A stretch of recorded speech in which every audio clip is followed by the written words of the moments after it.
하나님의 진리 등대 길이 길이 빛나니 우리들도 등대되어 주의 사랑 비추세. 우리 작은 불을 켜서 험한 바다 비추세. 물에 빠져 헤매느니 건져내어 살리세. 죄의 밤은 깊어가고 성난 물결 설렌다. 어디 불빛 없는가 고 찾는 물이 많구나. 우리 작은 불을 켜서 험한 바다 비추세. 물에 빠져 헤매느니 건져내어 살리세. 너의 등불 도두어라. 거친 바다 비춰라. 빛을 찾아 헤매느니 생명선에 건져라. 우리 작은 불을 켜서 험한 바다 비추세. 물에 빠져 헤매느니 건져내어 살리세. 아멘. 기도하시겠습니다. 주님, 주의 말씀 앞에서 함께 만나기로 약속한 3박 4일의 일정이 어느덧 마지막 날이 이르렀습니다. 여기까지 이르도록 이런저런 일이 있었지만 그래도 다들 무사히 그리고 말씀을 완주하는 가운데 여기까지 이르게 해주셔서 감사합니다. 오늘 날씨를 많이 걱정했지만 하나님께서 도우시었는지 이 아침에 비교적 안심하고 이 하루 일정을 시작할 수 있을 것 같습니다. 남은 일정 가운데도 이날의 일기를 주의 손으로 적절하게 제어해 주셔서 오늘 하루 우리가 안심하고 성경에 집중하고 가는 길도 하나님께서 평안하게 집에까지 도착할 수 있도록 이끌어 주시옵소서. 오늘 주님의 말씀에 집중하는 마지막 날 우리의 모든 명철과 지혜를 허락하셔서 듣게 하시고 볼 수 있게 하시고 깨닫게 하옵소서. 그리고 또한 주의 말씀을 가지고 우리의 가슴에 품고 우리의 주께서 기대하신 삶의 자리로 향할 때 우리 하나님을 경외함으로 주님 앞에 경건함으로 우리의 삶을 새롭게 하게 하시고 더욱더 하나님과 가까이 하는 삶으로 나아가는 우리 이게 하옵소서. 오늘도 우리가 두고 온 사랑하는 사람들, 우리의 일터와 가정, 그리고 우리 섬기는 교회에 평안 허락하시고 오늘 하루 강좌에 참여하는 모든 이들의 건강을 허락해 주시옵소서. 주께 이 하루를 의탁드리오며 예수님 이름으로 기도합니다. 아멘. 네, 지금 우리가 로마 서신, 로마에서 쓰여진 성경 거기에 지금 와 있습니다. 에바브로 디도가 빌립보에 보냈던 디도의 손에 보냈던 빌립보서를 우리가 먼저 보았습니다. 빌립보 교회에 바울이 로마에 연금된 동안 교회에 또 다툼이 일어난 거죠. 그래서 이 부분들을 좀 돌보고자 했는데 잘 돌보아졌는지는 모르겠습니다. 편지가. 그리고 두기고의 손에 의해서 편지가 4권이 보내집니다. 바울이 자기가 깨달은 것들 그런 것들을 가슴에만 담고 있기가 너무나 벅찼던 것 같습니다. 특별히 예수님에 대한 비밀 이건 바울의 로마 연금 이전의 편지에 나옵니다. 하나님의 지혜요 하나님의 비밀인 예수 그리스도 이게 로마서예요 사실은. 그리고 또 고린도 전서이기도 합니다. 그래서 하나님의 비밀인 예수님은 진작 그가 깨닫고 그게 하나님이 자기에게 주신 계시라고 여겼는데 여기 로마에서 또 다른 계시 하나를 자기에게 깨달음으로 허락하셨다고 받아들인 겁니다. 그게 교회입니다. 그래서 교회에 대한, 자기가 깨달은 교회에 대한 비밀을 가르치는 편지로 보낸 것이 예배소서가 되는 거죠.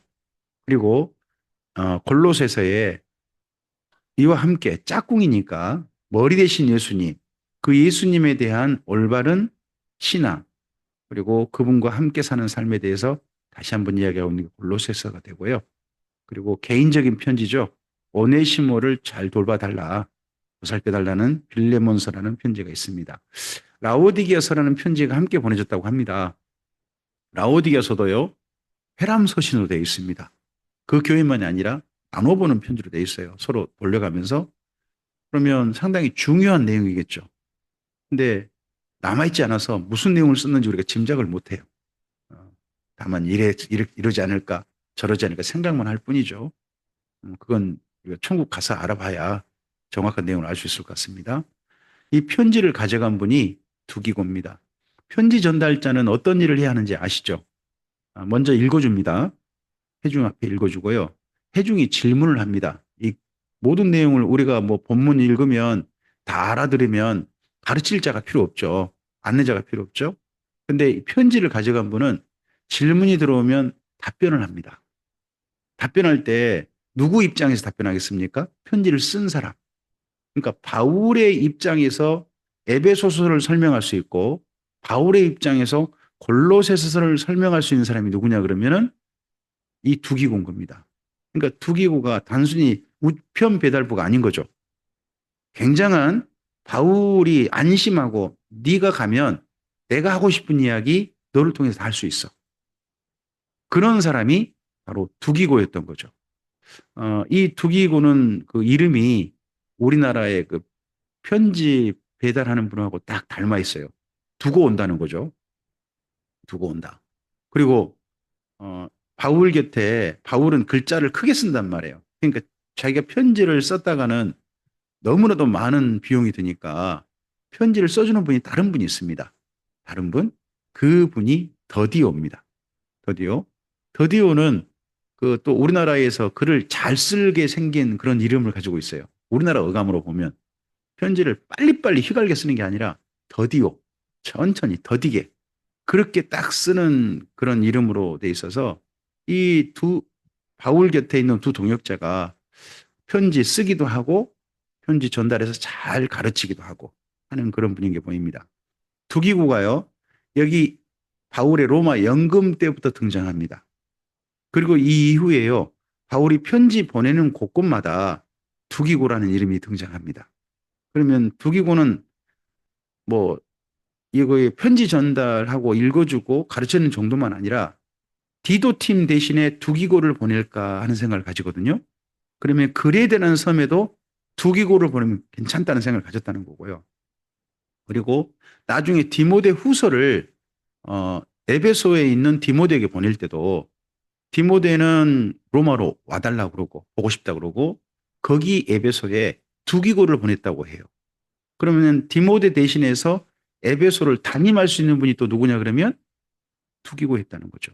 그래서 바울의 그 후기 사역 동역자 중에 바울에게 새롭게 그 아주 각광받은 그런 분이 두기고지 않나 싶습니다.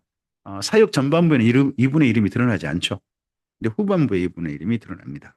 그 가운데 어제 우리는 에베소서까지 했습니다. 이어서 골로새서를 가겠습니다. 신앙을 교육용으로 만들 때, 교육용 교재로 만들 때 먼저 초등학교 교재로 배울 것이 로마서입니다. 그리고 로마서 다음으로 배워야 할 중등 과정이 에베소서하고 골로새서가 됩니다. 두 성경은 짝꿍이라는 거죠. 에베소서는 교회, 그리고 골로새서는 교회의 머리 대신 예수님에 대한 집중적인 이야기가 있습니다. 밑에 하나 먼저 읽어주시겠습니까? 예수님은 사랑하는 교회가 오늘 주 안에서 살기 원하십니다. 하나 더요. 바울이 가르친 머리이신 예수님의 몸인 교회의 생활 지침입니다. 이를 좀 내용을 정리해 보면요. 몇 가지 특징이 있습니다. 말씀드렸던 것처럼 교회의 생활 지침서입니다. 이론편이 길지가 않아요. 이론편이 비교적 좀 짧습니다. 2장까지. 그리고 DV 바로 실천편으로 되어 있습니다. 앞서서 바울이 하나님의 비밀이신 예수님에 대한 이야기를 그 로마서라든지 고린도전서 이런 데 자세히 했어요. 자세히 하다 보니까 어떻게 보면 여기 골로새서는 그런 예수님 이야기를 조금 요약했다. 그리고 또 자기가 생각한 그 이후에 깨달은 약간의 것을 추가했다 하는 게 보입니다. 저는 여기 바울의 이런 그 말씀하시는 방법이 참 괜찮은 것 같아요. 설교를 하다 보니까요. 대화 설교를 하다 보니까 같은 본문을 지금 저는 세 번, 네 번, 다섯 번째 지금 성도님들과 만나고 있거든요. 그러다 보니까 같은 본문을 늘 이야기를 하게 돼요. 그러면 하게 될 때 같은 이야기를 할 수도 있죠. 그런데 여기 바울의 특징이 뭐냐 그러면 같은 이야기가 물론 짧게 요약돼 있어요. 그와 함께 뭐냐 그러면 추가된 약간 이야기 있잖아요. 여기 골로새서를 보면 그가 또 다른 깨달은 그런 이야기가 거기에 또 추가돼 있어요. 그러니까 어떻게 보면 성도님들과 같은 본문을 만날 때 또 우리 목사님을 통해서 좀 더 하나님께서 어떤 부분들을 보게 하셨을까? 같은 본문인데 앞서서 했던 설교와 그 다음 설교가 좀 비교되게 그런 거 있잖아요. 근데 여기가 골로새서가 그래서 예수님 이야기인데 로마서하고 고린도 전서의 예수님 이야기와 골로새서의 예수님 이야기를 한번 비교해서 볼 만하다는 겁니다. 특히 우리가 저 같은 설교자 입장에서는 성도들에게 말씀 전할 때 한 걸음 더 나가는 그런 부분이 여 속에 보입니다. 두 번째입니다. 이 골로새에는 할레파가 있는 게 보입니다. 할레파. 그래서 이에 대해서 좀 더 정확하게 잘 지도하기 위해서 교회를 어지럽히지 않기 위해서 편지를 보낼 뿐만 아니라 한 사람을 보냅니다. 그 사람이 마가 요한입니다. 우리 골로새서 4장을 좀 가볼까요?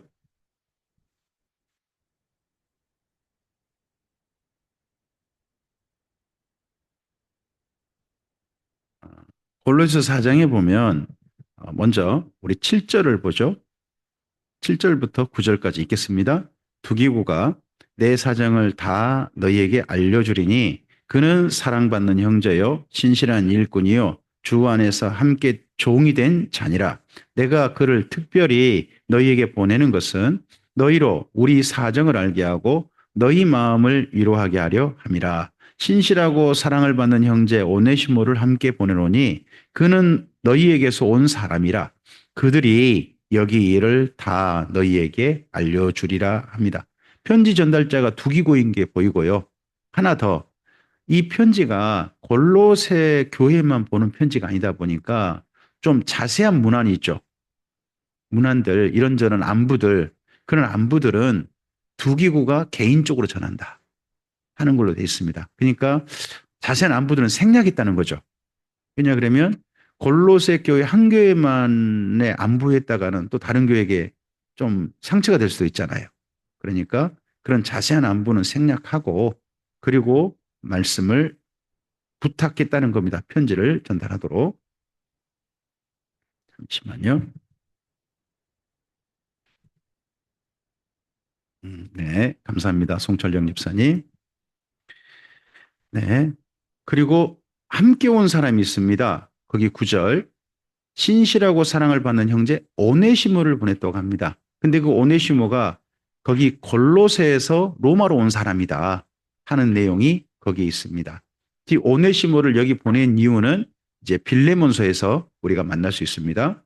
그리고 그다음 지금 우리가 보고자 하는 건 10절 이하입니다. 10절부터 11절 읽겠습니다. 나와 함께 갇힌 아리스다고와 바나바의 생질 마가와 이 마가에 대하여 너희가 명을 받았음에 그가 이르거든 영접하라. 유수도라 하는 예수도 너희에게 문안하느니라. 그들은 할레파이나 이들만은 하나님의 나라를 위하여 함께 역사하는 자들이니 이런 사람들이 나의 이로가 되었느니라 합니다. 바울이 재판받을 때 로마에 와가지고 바울을 재판을 위해서 돕고 있는 사람 중에 할레파 사람 세 사람이 있다는 겁니다. 할레파인데 그럼 바울을 대적할 것 같고 바울에 대해서 해코지할 사람들 좀 보이네. 도리어 바울을 돕는 사람 세 사람이 있습니다.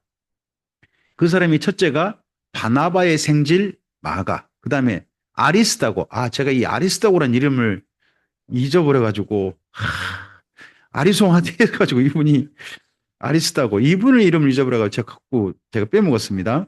네, 바나바의 생질 마가, 그리고 유수도라 하는 예수라는 분도 바울 곁에 있답니다.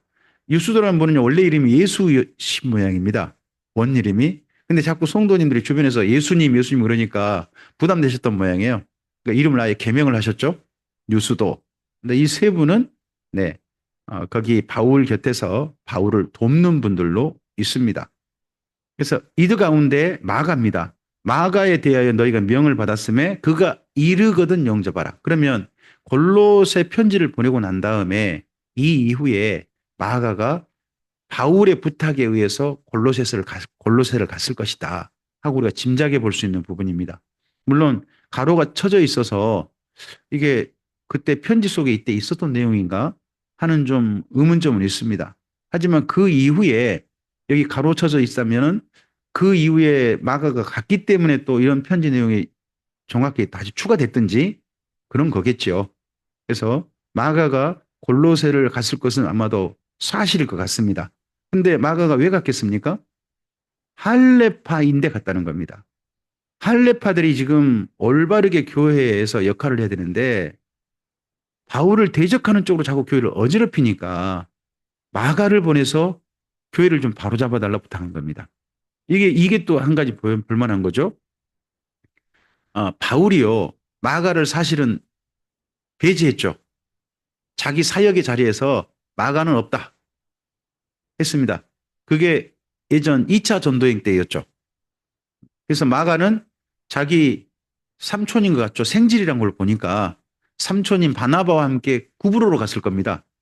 구브로로 갔을 것이고, 여기 뭐 그 이후에 마가하고 바울의 접점이 없어요. 바울이 3차 전도행까지 접점이 없고 합니다. 근데 바울이 재판받는데 어떻게 소식을 들었는지 모르지만 마가가 여기 로마를 찾아온 겁니다. 누가 먼저 찾아왔느냐? 마가가 먼저 찾아왔어요. 바울은 자기 사역에서 마가는 없다 했는데 마가가 온 거죠. 마가가 와가지고 더더구나 바울의 재판을 아주 돕는 사람으로 옆에 있었던 겁니다. 함께 지내다 보니까 바울이 마가 내가 조금 좀 마가에 대해서 오해가 있었던 것 같다 하는 생각을 그때 한 것 같습니다. 그래서 그러다 보니까 마가에게 도리어 일을 좀 맡겨보는 거죠. 자기를 대신해서.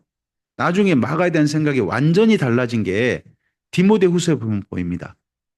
디모데후서에서 디모데에게 마가를 데려오라고 그래요. 자기가 죽기 전에 마가를 보고 싶다고. 근데 얼굴 보고 싶다 그런 게 아니에요. 그가 나의 일에 유익하다 그래요. 일에 유익하다. 그 말은 바울이 지금까지 맡았던 복음 전하는 일을 이제 마치잖아요. 바울은요. 마치는데 이어갈 사람이 누구다? 마가다. 자기 후계자 중 한 사람으로 마가를 생각하는 게 보여요. 그러니까 이때 로마 연금 때 마가의 만남이 이런 마가의 적극적인 바울에게 가서 그를 돕고 했던 것들이 바울로 하여금 마가에 대한 인식을 완전히 바꾸게 된 계기가 된 것 같습니다. 일도 시켜보면서 일 참 잘한다. 그리고 할레파에 대한 중심이 있어요. 그는 여전히 할레파예요. 할레파지만 바울을 돕는 것에 대해서는 또 바울의 그 이방인을 향한 그 생각에 대해서는 그러니까 사도행전 15장이죠. 15장의 그 결정에 대해서는 그대로 받아들인 할레파구나 하는 게 분명하게 보였던 것 같습니다. 그리고 그 다음을 좀 보시겠습니다. 그 다음, 네, 12절입니다. 그리스도 예수의 종인 너희에게 온 에바브라가 너희에게 문안하느니라. 그가 항상 너희를 위하여 힘써 기도하여 너희로 하나님의 모든 뜻 가운데서 완전하고 확신 있게 서기를 구하나니 그가 너희와 라오디게에 있는 자들과 히에라볼리에 있는 자들을 위하여 많이 수고하는 것을 내가 증언한다 그럽니다. 여기 에바브라가 있습니다. 제가 이 세 분 이름 때문에 굉장히 헷갈렸습니다. 디도란 분이 있습니다. 에바브라란 분이 있습니다. 에바브로 디도가 있습니다. 이 세 분은 세 사람이냐 삼위일체냐 해가지고 제가 예전에 얼마나 헷갈렸는지 모릅니다. 근데 세 분이더라고요. 이분들은 일체가 아닙니다. 세 분이에요. 그리고 에바브라가 아니고 에바브로디도예요. 에바브로디도 띄어있지도 않아요. 붙어 있는 이름이에요. 에바브로디도가. 에바브로디도는 빌립보 교회 담임 목사님. 그리고 디도는 바울 사역의 팀장. 바울이 내 참아들이라 했던 분이고요. 에바브라는 여기 골로새, 히에라볼리, 라오디게아 이 세 곳이 함께 보여요. 성지순례 가보시면 그 어디에 있든지 다 보여요. 골로새에서도 라오디게아, 히에라볼리가 보이고요. 히에라볼리에서도 라오디게아, 골로새가 보이고요. 또 라오디게아 다 보여요. 그러니까 넓은 들판에 한쪽은 산, 한쪽은 온천, 막 이렇게 해가지고 한쪽은 그 넓은 들판에 아주 형성된 큰 도시 이렇게 삼각으로 서로 보이니까 가까이 있어요. 가까이 있습니다. 근데 이 세 곳을 전부 다 이 에바브라라는 분이 전체를 담임했다는 거죠. 근데 이분이 지금 현재는 로마에 와 있는 것 같습니다. 바울의 곁에. 바울이 지금 재판받고 있을 때 그의 곁에 와가지고 그를 돕고 있는 분으로 이제 그렇게 일을 하고 있는 것 같습니다. 그리고 이때 문안하는 분이 있죠. 14절입니다. 함께 읽습니다. 사랑을 받는 의사 누가와 또 데마가 너에게 문안한다라고 합니다. 누가 사랑받는 의사 누가 그러면 누가에 대한 직업이 보이죠. 누가라는 이름은 많이 나옵니다만 이분의 직업을 말하는 데는 많지 않습니다. 근데 여기가 이분이 의사 출신이구나 하는 게 분명하게 보이죠. 그리고 데마가 문안한다고 되어 있습니다. 데마가 아무리 봐도 그러면 골로새 출신이라는 말이 될 겁니다. 이쪽 출신. 그리고 나중에 데마는 바울이 마지막 목이 잘려 죽기 전에 바울 곁을 세상을 사랑하여서 스스로 떠나셨던 분 그런 분으로 표현되고 있죠. 그리고 그 다음 봅시다. 15절 이하입니다. 라오디게아에 있는 형제들과 눈바와 그 여자의 집에 있는 교회에 문안하고 이 편지를 너희에게서 읽은 후에 라오디게아인의 교회에서도 읽게 하고요. 또 라오디게아로부터 오는 편지를 너희도 읽으라. 그러니까 라오디게아도 편지를 하나 보냈다는 거예요. 그러면 이 편지가 더더구나 회람서신으로 돼 있다는 거죠. 라오디게만 읽는 게 아니라 골로새도 읽고 서로 돌아가면서 읽으라는 거예요. 근데 이 편지가 남아있지 않아요. 그러면 바울이 교육용 서신으로 세 권을 쓴 건데 편지 세 개를 쓴 건데 한 개가 없단 말이에요. 왜 이게 없어졌는지 이건 하나님께서 아시겠죠. 또 무슨 내용이 썼는지도 우리가 지금 알 길은 없습니다. 궁금한 건 천국 가서 알아볼 수밖에요. 근데 라오디게아 거기도 서로 무난하고 그렇게 하라라고 합니다.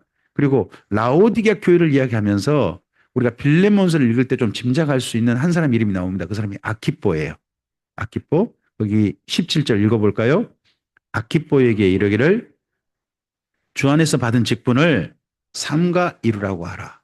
여기 라오디게아 교회를 말하면서 아키뽀에게 그가 받은 직분이 있다라고 말을 하죠. 좀 삼가 이루라고 하라. 근데 이 편지가 회람서신이란 말이에요. 그럼 이 골로새도 읽고 어디 가서도 읽혀질까요? 라오디게아서도 읽혀지겠죠. 읽혀지겠죠. 근데 여기 아키뽀는 어디가 있냐 그러면 빌레몬의 집에 와가지고 있는 것 같거든요. 그러면 이분이 원래 받은 직분이 있는 것 같아요. 어디를 담당하는? 라오디게를 담당하는. 근데 거기서 일 안 하고 어디 와 있어요? 집에 와 있어요. 뭔가 이유가 있겠죠. 아볼로가 그냥 에베소로 도망쳐 버린 거 아니잖아요. 뭔가 이유가 있잖아요. 그러니까 초대교회 들어가면요. 담임 목사님들이 일 못하겠다고 집에 가버린 분도 있고요. 일절 안 가겠다는 분도 있고요. 다 그래요. 지금도 어떤 목사님들께서는 그런 분들이 있어요. 또 어떤 성도님들이 교회에서 너무 상처받아가 내가 그쪽 교회 가면 다시 내가 알아봐라.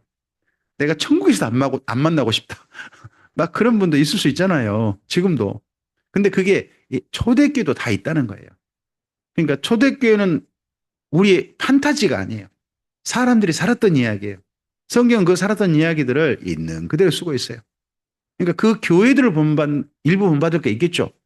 하지만 진짜 본받아야 할 것은요. 성경 속에서 이런 교회를 이루라 하는 걸 우리가 염두에 둬야지 어떤 한 교회를 완전한 롤 모델로 삼는다. 그건 별로 좋은 건 아니라고 봅니다. 다 장단점이 교회마다 있다 하는 생각을 하고 우리가 봐야 됩니다. 현재 우리가 다니는 교회도요. 여러분이 섬기신 교회도 장단점이 있을 수 있잖아요. 여러분의 장점만 보시면 감사한 겁니다. 감사한 겁니다. 근데 장단점은 다 있을 수 있습니다. 교회처럼. 그리고 마지막 한 절만 쓰죠. 18절 읽겠습니다. 나 바울은 친필로 문안하노니 내가 매인 것을 생각하라. 은혜가 너희에게 있을지어다 합니다. 바울은 꼭 그 문안할 때요. 뒤끝이 좀 있는 것 같아요. 앞에서 고린도 전서에도 예수님을 사랑하지 않는 저주를 받을지어다 하고 문안을 쓰시더니 여기도 골로새서 편지 쓰시면서요. 마지막 친필로 쓰면서 내가 매인 것을 생각하라 이런 말을 마지막에 써놓으세요.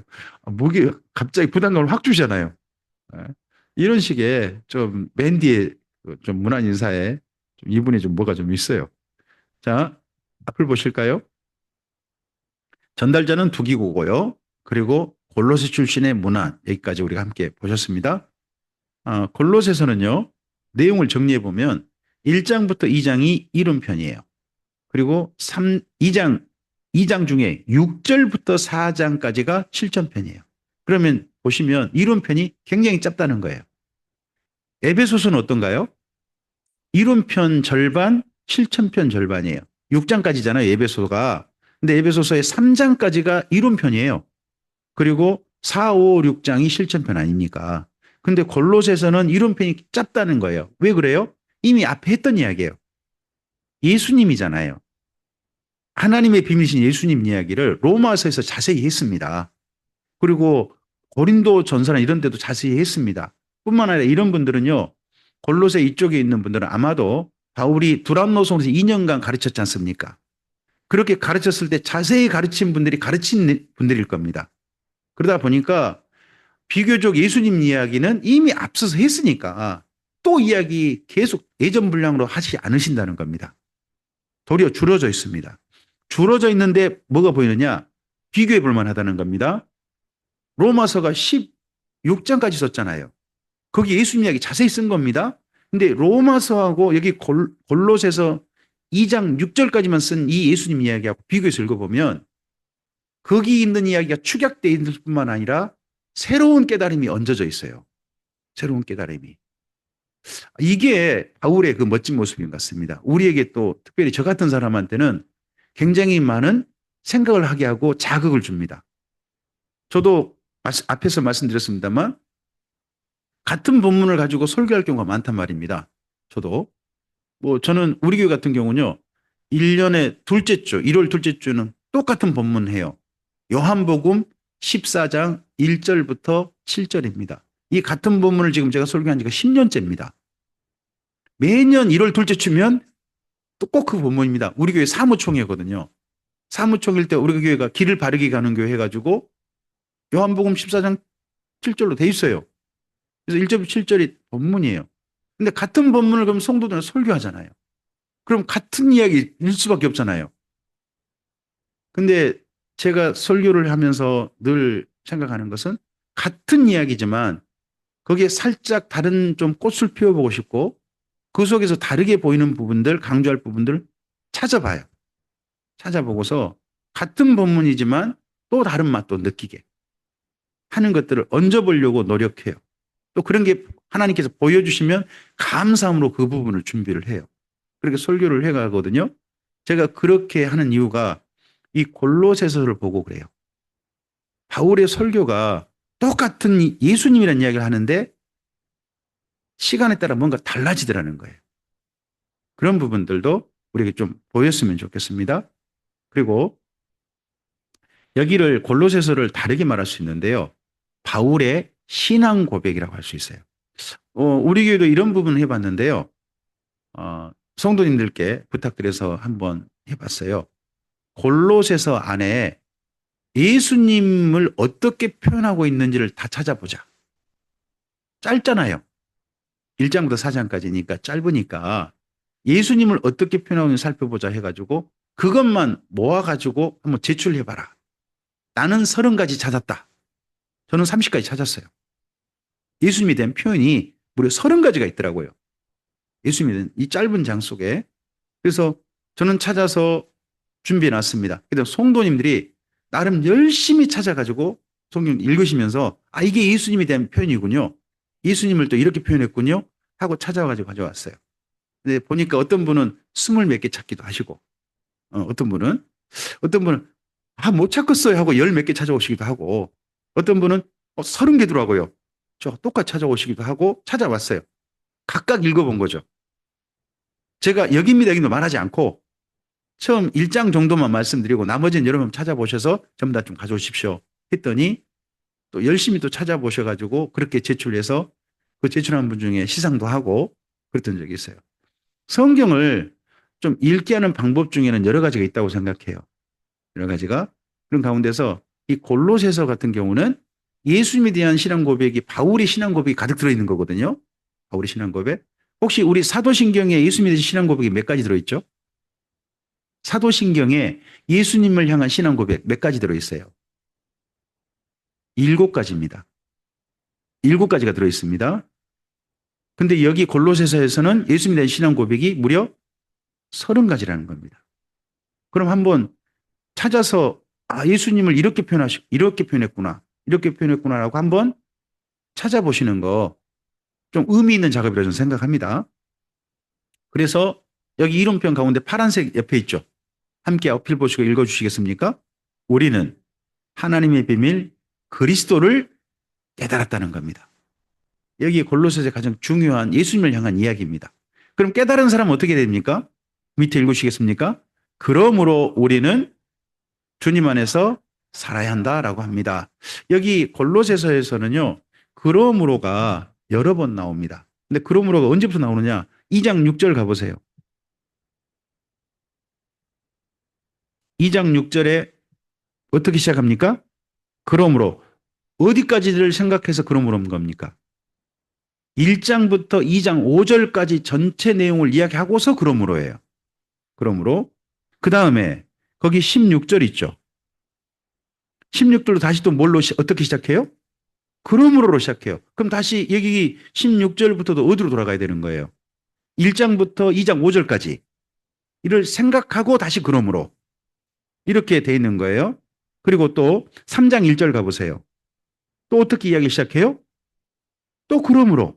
그럼 거기도 어디로 돌아가는 거예요? 1장부터 2장 5절까지 이런 식으로 그러므로를 쭉 찾아보세요. 또 12절 있죠. 12절 그리고 3장 거기 5절 3장 5절 12절 이렇게 그러므로가 있을 거예요. 이 그러므로를 찾아보세요.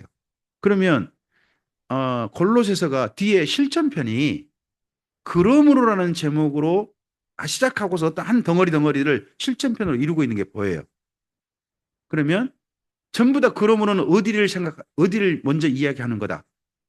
1장부터 2장 5절까지. 그러면 골로새서를 실천하기 전에요. 먼저 어디를 명백하게 알아야 돼요?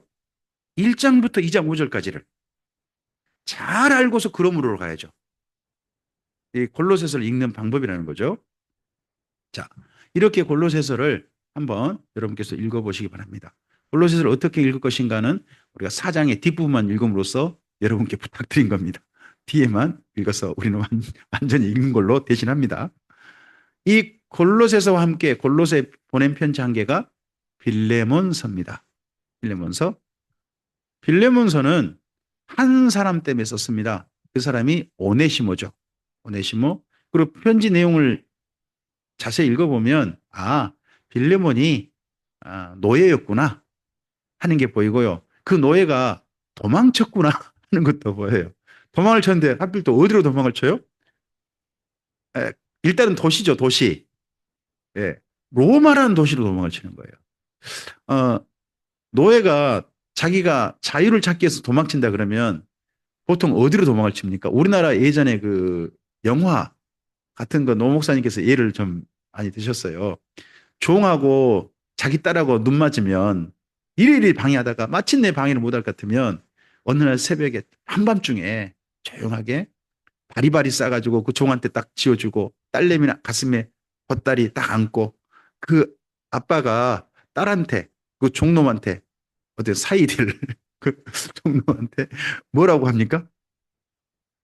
아무도 안 보는데 근데 내가 둘이 행복하게 살아라 아무도 안 보는데 하고 보내는 게 우리나라 영화의 뒷장면이라는 겁니다. 나름 상당히 개연성 있지 않습니까? 보통 도망친다면 그런 도망을 칠 거 아닙니까?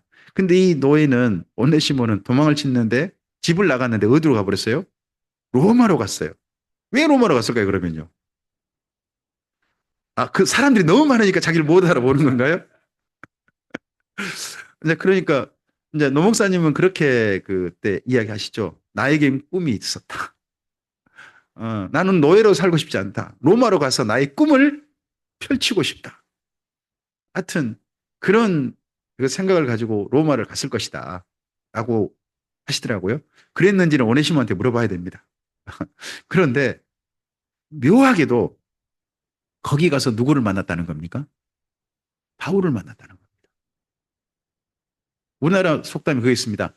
뒤로 넘어져도 코가 깨질 수가 있다. 그 재수없다는 쪽을 그렇게 이야기하죠. 그죠? 어. 근데 정반대로요. 너무 또 운수가 좋다 하는 또 그런 쪽 속담도 있잖아요. 어, 어떻습니까? 여기 로마에서 하필 오네시모하고 바울이 만난 건 오네시모한테 재수 좋은 일입니까? 재수가 안 좋은 일입니까? 우리는 순위 받은 일이라고 생각하는데 어떻게 생각했는지 모르겠습니다. 어, 어쨌든지 이때 두 사람이 만나서 맨 처음에는 아마 바울이 몰랐을 수도 있다고 생각합니다. 또 오네시모도 바울을 몰랐을 가능성이 있다고 저는 생각합니다. 근데요, 여기 빌레몬서를 읽다 보면 여기 빌레몬 또 그의 아내가 나오죠. 그의 아내 아비아 그리고 그의 아들 아키뽀가 나옵니다. 이 세 명이 아마도 두란노손에서 성경 배웠던 분들이 아닐까 싶어요. 골로새에서 에베소까지 와가지고 성경 배워 갔던 그런 분이지 않을까 싶어요. 근데 이분들이 성경을 배우고 바울과 그렇게 잘 알지만 한 번도 오네시모를 바울에게 선보인 적은 없었던 걸로 저는 생각합니다. 그러니까 로마에서 뜻밖에도 만났는데 이제 이래저래 바울을 통해서 예수님을 만나게 되니까 이런저런 고백을 했겠죠. 서로 고백한 가운데 아마도 오네시모가 자기 고백을 하지 않았을까요? 자백을 했겠죠. 저 도망친 노예입니다. 선생님. 그래? 어디서 왔는데? 저쪽 아시아의 골로새에서 왔습니다. 골로새? 내가 아는 사람도 거기 있는데. 또 거기 그리고 교회 모임도 있을 텐데. 그래. 자네 주인은 마님 성함이 어떻게 되는가? 하고 물어보면 뜻밖의 아는 이름이 나오겠죠. 빌레몬 어르신입니다. 빌레몬? 어? 혹시 그쪽 안쪽 사람 이름이 아비아인가? 네, 맞습니다. 그 집 애 이름이 아키포고, 네, 선생님 어떻게 하십니까? 이럴 수가. 아마도 이렇게 이야기가 전개되지 않았을까? 그 만남이. 알고 보니까 이 저쪽 그 골로새에 자기한테 와서 돌아놓은 성경 배웠던 하필 그 집에 놓여 있다는 거죠. 음, 그렇게 해서 바울이 이 오네시모를 실제 만나보니까 도망친 노예이긴 하나 앞으로 주님을 위해서 멋지게 일할 만한 실력이 있고 바탕이 있고 하는 걸 본 것 같습니다. 그러니까 이 오네시모를 어쨌든지 좀 정상적인 방법으로 그로 하여금 일할 수 있는 계기를 만들어야 되겠다 싶어서 로마에 그냥 둘 수도 있지 않습니까? 도망친 상태니까. 그런데 일부러 이번 두기고와 함께 골로새에 보낸 것 같습니다. 보내서 이 오네시모를 누구더러 책임져 달라. 빌레몬에게. 예. 도망친 노예가요. 잡혀오면 그 지역에서는요. 그 노예를 반드시 죽인다고 합니다. 그게 도망친 노예를 살려두거나 가만뒀다가는 다른 노예들도 그렇게 한다고 해가지고 도망친 노예는 잡아오면 반드시 죽이는데 마을 광장에다가 십자가에 못 박혀서 죽인다고 합니다. 우리 형제님은 십자가에 못 박히지 마세요. 못 박히면요. 건강한 사람은 한 일주일 간대요. 그렇게 버티다가 죽는다고 해요. 예수님 짧게 바로 돌아가셨잖아요. 그건 예수님의 체력이 이미 기진한 거죠. 그래서 그러신 거고 일반적인 사람들은 안 죽는답니다. 하루 만에. 그래서 그 예수님 양쪽에 있던 그 두 강도라고 불린 사람 있지 않습니까? 예수님 죽으신 거 확인하고 난 다음에 거기 사람들이 이 좀 더 십자가에 다 내려달라고 하니까 옆에 있는 사람들 혹시 밑에 다리를 부러뜨린 거 성경에서 확인하셨습니까? 발목뼈를 부러뜨려 버립니다. 그럼 어떻게 될까요? 몸이 이게 처지면서 밑에 못 받치니까 다리를 못 받치니까 몸이 처지면서요. 여기서 기도를 압박하고 폐를 압박해 버린답니다. 그러면 질식사에 죽는데요. 그래서 다리를 밑에를 부러뜨리는 거예요. 죽게 하는 방법이죠. 목만 이렇게 딱 매다는 게 아니라 그렇게도 사람이 질식이 죽는다고 해요. 그리고 예수님은 또 확인사살 했죠. 창으로 찔려가지고 확인사살 했지 않습니까? 그렇게 죽는데 이 노예들은 그러니까 뭐 거기 양쪽 광자도 그날 안 죽 뻔했는데 다리가 부서진 바람에 죽었단 말입니다. 근데 여기 노예들은 부서뜨리도 않고 그냥 십자가에 달아놓은 거죠. 그럼 계속 피를 흘리면서 죽을 때까지 그러고 있는 거죠. 그 모습을 누가 보는 거예요? 지나가는 노예들이 마을 광장에 보는 겁니다. 혹시 유럽 이쪽에 가가지고 그 관광지라든지 성지순례 가면 그 마을 한가운데 시계탑이 있었던 거 혹시 보신 적 있습니까? 권사님 죄송합니다. 유럽은 마을 한강장 가면 시계탑이 있고요. 또 심지어 뭐도 있냐 그러면 그쪽에서 그 비잔틴 제국이라든지 뭐 그쪽 영향 받았으면 한 광장 가운데 작은 또 예배당이 있어요. 그렇게 있습니다. 그 시계탑이 근데 뭐냐 그러면요. 마녀 사냥했던 곳입니다. 사람 죽였던 곳. 노예도 죽이고 귀신 쐈던 사람 죽이고 반 죽일 사람 죽였던 장소가 바로 그 시계탑이에요. 지금은 시계탑이 뭐 사진 찍기 좋은 장소고 그럽니다만 거기가 처참한 장소인 거죠. 근데 그런데 여기 오네시모를 죽일 수 있습니다. 죽여야 합니다. 근데 오네시모를 누구더러 보호해달라고 지금 편지를 쓰고 있는 겁니까? 빌레몬더러 보호해달라. 내가 보호해달라. 라고 합니다. 여기서 빌레몬서를 읽다 보면요. 바울의 어르고 달래고 압박하고 하는 게 다 보입니다. 아, 진짜 읽다 보면요. 이거 부탁 안 들어주고 못 베기가 그런 줄 알았습니다. 그래서 저도 이 바울의 이런 편지 쓰는 법을 좀 열심히 잘 배워봤으면 여기저기 좀 많이 좀 도움을 청할 때 많은 분들이 도울 텐데 하는 생각을 할 때도 있습니다. 그래도요. 이번에 그 성경 강좌를 위해서 돕는 분들이 어, 뭐 이래저래 후원하신 분들이 거의 150 가까이 후원하셨습니다. 그래서 또 보니까는 그냥 오시라고 했는데 참가비를 입금하신 분도 있으시고 그러시더라고요. 어, 일이 보면 주님의 일을 위해서 좀 부탁하면 그 일이 정말 좋은 일이다 생각하신 분들은 마음을 같이 해주시고 그런 게 있는 것 같습니다. 정말 감사를 드립니다. 여기 빌레몬도요. 바울의 부탁은 들어주는 거죠. 자기가 최선을 다해 들어주는 거죠. 근데 왜 이렇게 들어주는 이 편지가 어떻게 보면 개인적인 부탁이잖아요. 이게 왜 성경이 되죠?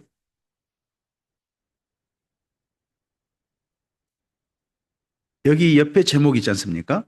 빌레몬서 옆에 제목. 한 사람, 한 사람을 살리고자 하신 분이요. 우리 예수님이셨습니다. 저 한 사람 때문에 왔다라고 우리 각각은 각자는 주님을 그렇게 만납니다. 모든 세상 사람이 아니라 누구를 위해서 오셨다. 나 한 사람 살리려고 오셨다. 그래서 주님 앞에 태어날 때는요. 우리 목사님께서 아무리 신앙생활 잘하시고 하신다 할지라도 형제님은 하나님을 하나님 할아버지를 안 부른단 말입니다. 목사님께서도 하나님 아버지라 부르고 아드님께서도 형제님께서도 하나님 아버지라 부르죠. 네.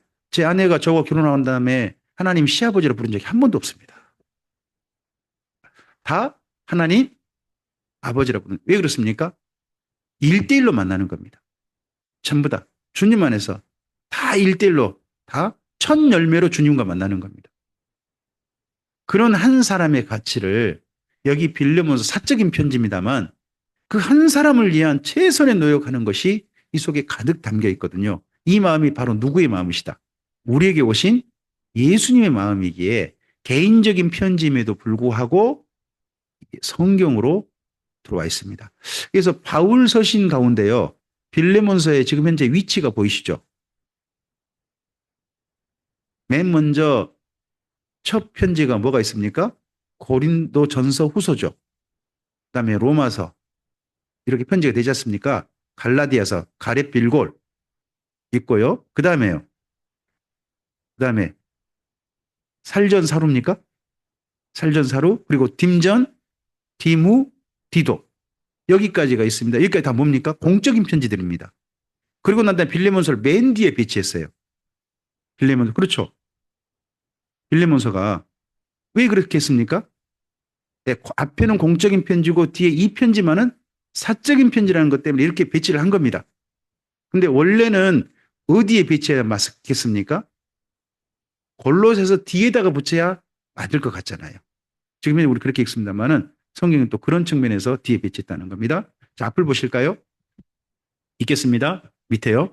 예수님이 한 사람을 지극히 사랑하는 교회가 되라고. 교회가 여러 사람이 아니라 몇 사람? 한 사람을 지극히 사랑하라.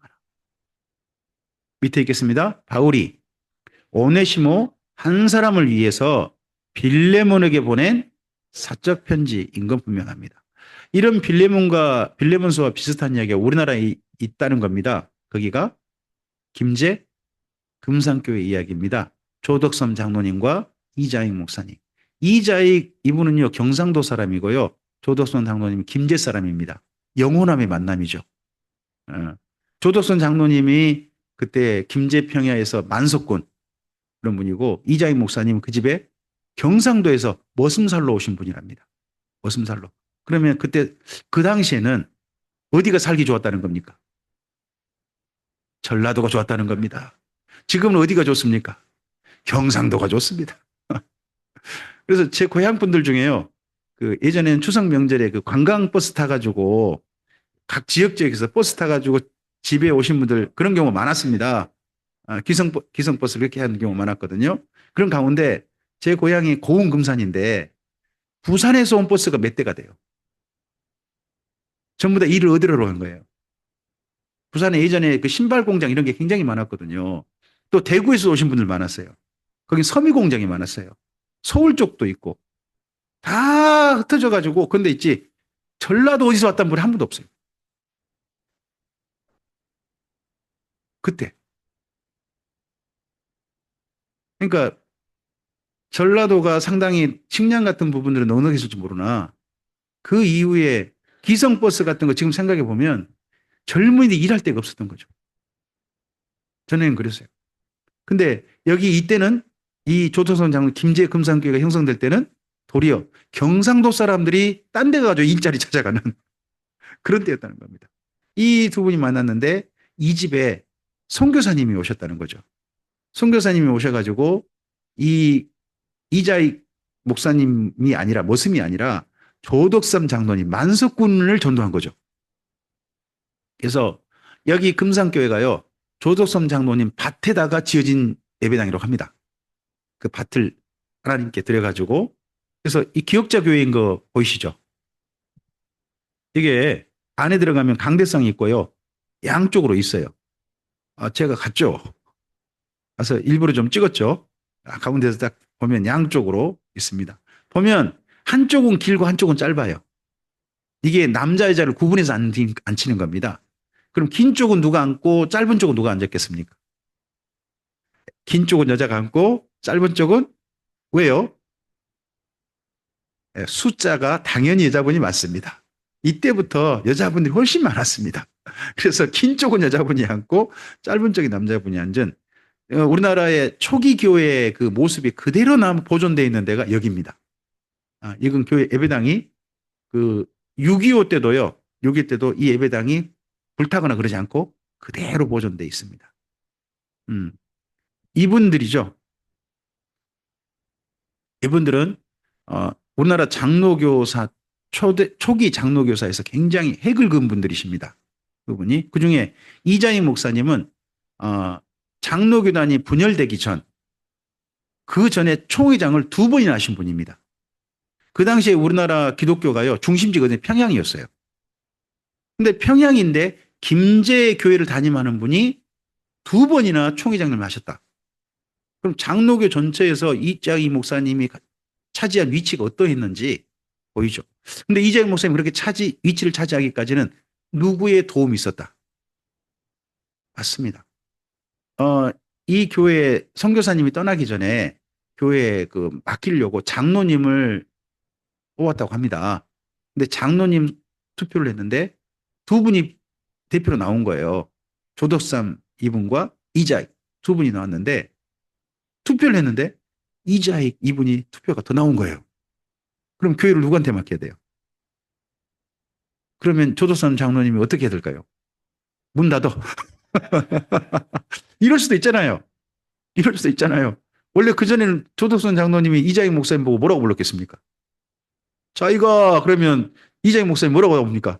예, 마님 이러고 오는 사이 아니겠습니까? 그랬는데 지금 이게 선교사님에서 상당히 좀 애매해진 겁니다. 그러자 조철삼 장로님이요 이장희 목사님을 평양신학교로 보내서 전액 비용 돼가지고 배우도록 했습니다. 그리고 공부를 마치자 다른 교회가 아니라 이 김제금산교회로 모셨습니다. 그때부터 이자익 목사님을 조덕성 장로님 누구라 불렀겠습니까? 무엇이라? 자기가? 아니죠. 전도사님.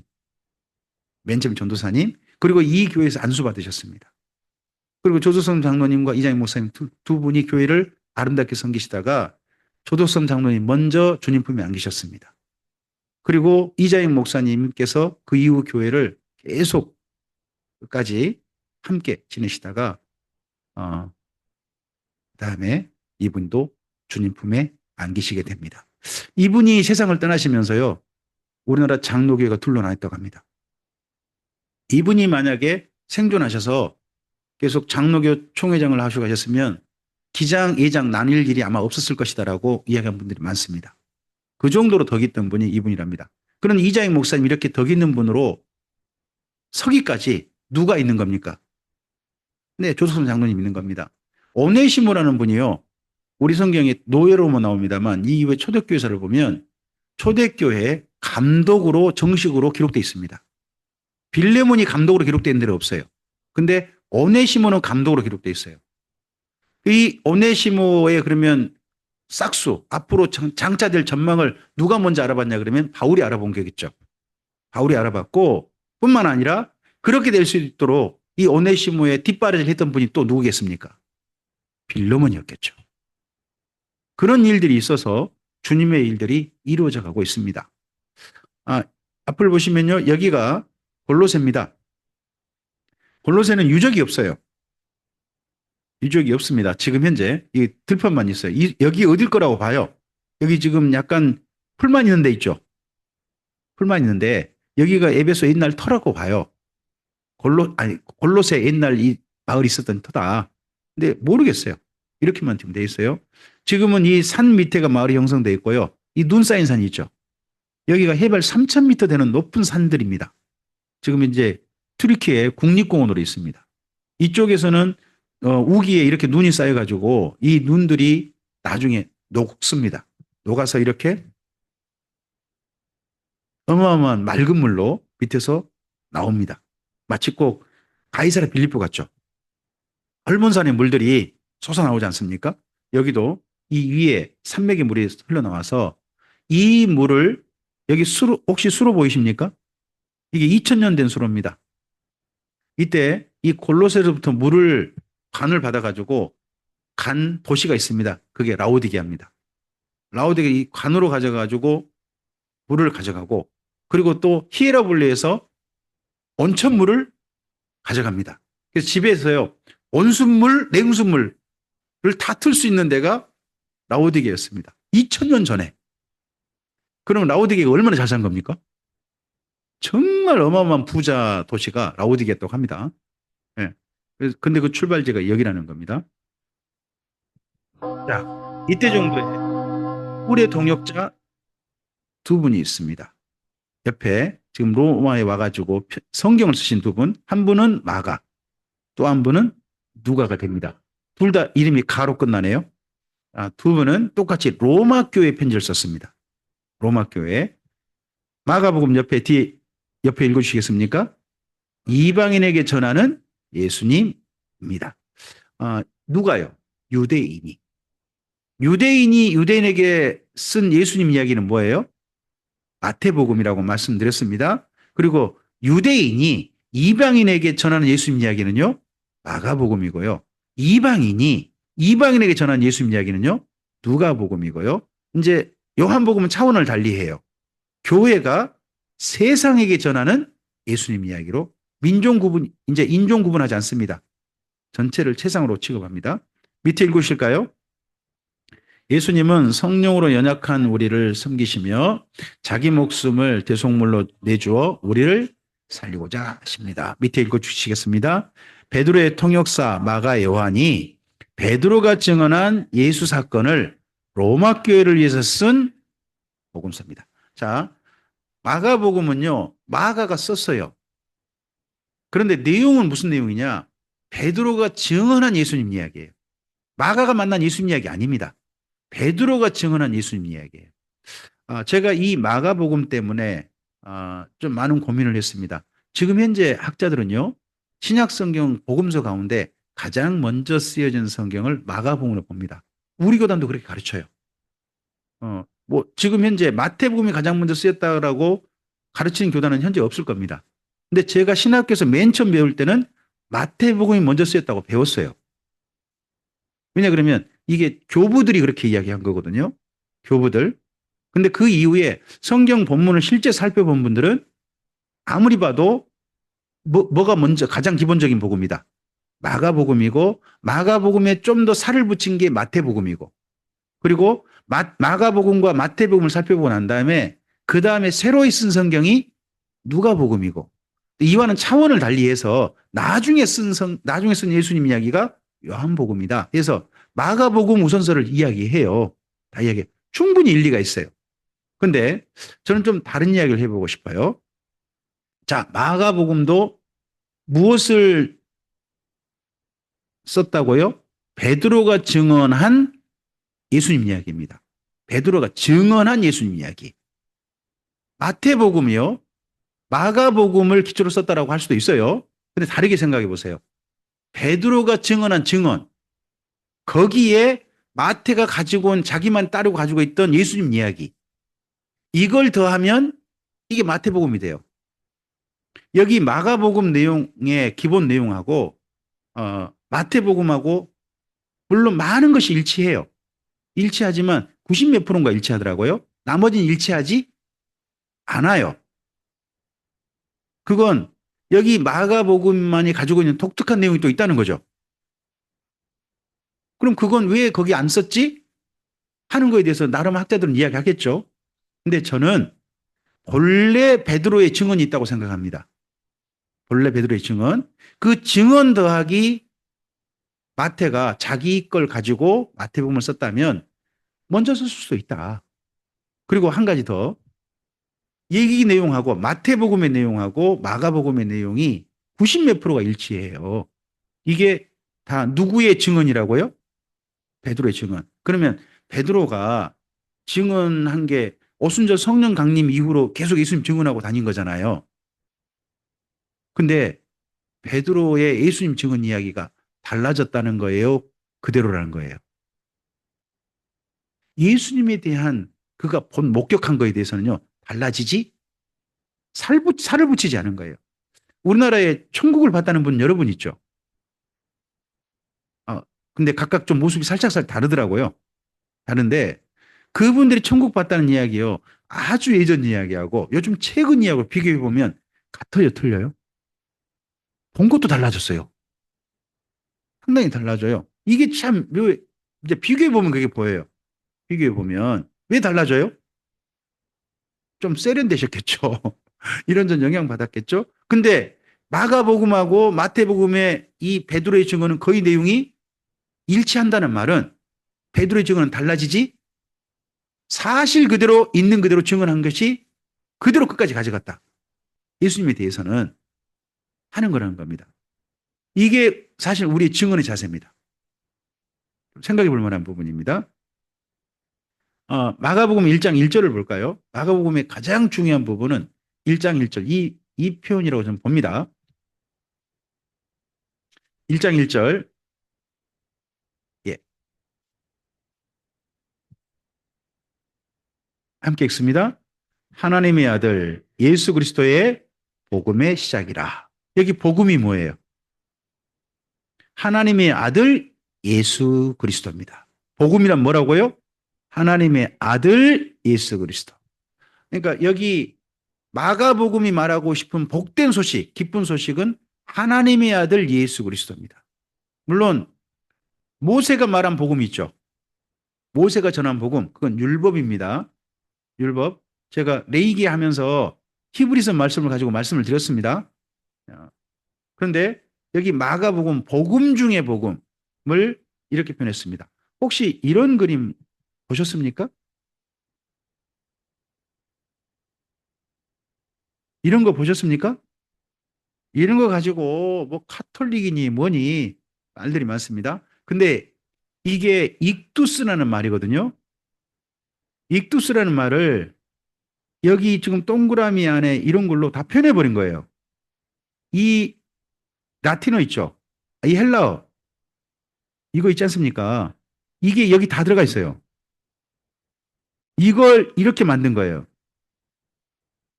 이걸 또 이렇게 하고요. 이렇게 하고 그래서 초기 교회부터 물고기죠, 물고기. 여기 물고기가 사실 누구 익두스가 누구예요? 하나님의 아들 예수 그리스도. 이거에 성도들 간에 서로 간에 암호였던 거죠. 암호.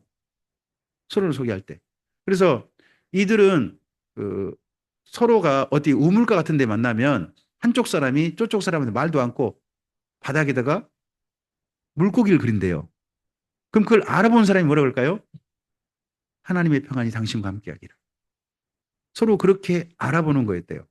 그게 이 물고기에 출발했고 그걸 좀 더 좀 표현한 것이 이런 거란 거죠. 이거 가지고 이거 지금 가운데 좀 멋있게 표현한 거 있지 않습니까? 알파 오메가 이렇게 표현한 거. 이게 전부 다 여기 온 거잖아요. 전부 다 이걸 지금 쓰는 교단이 있죠. 통합측이가 않습니까?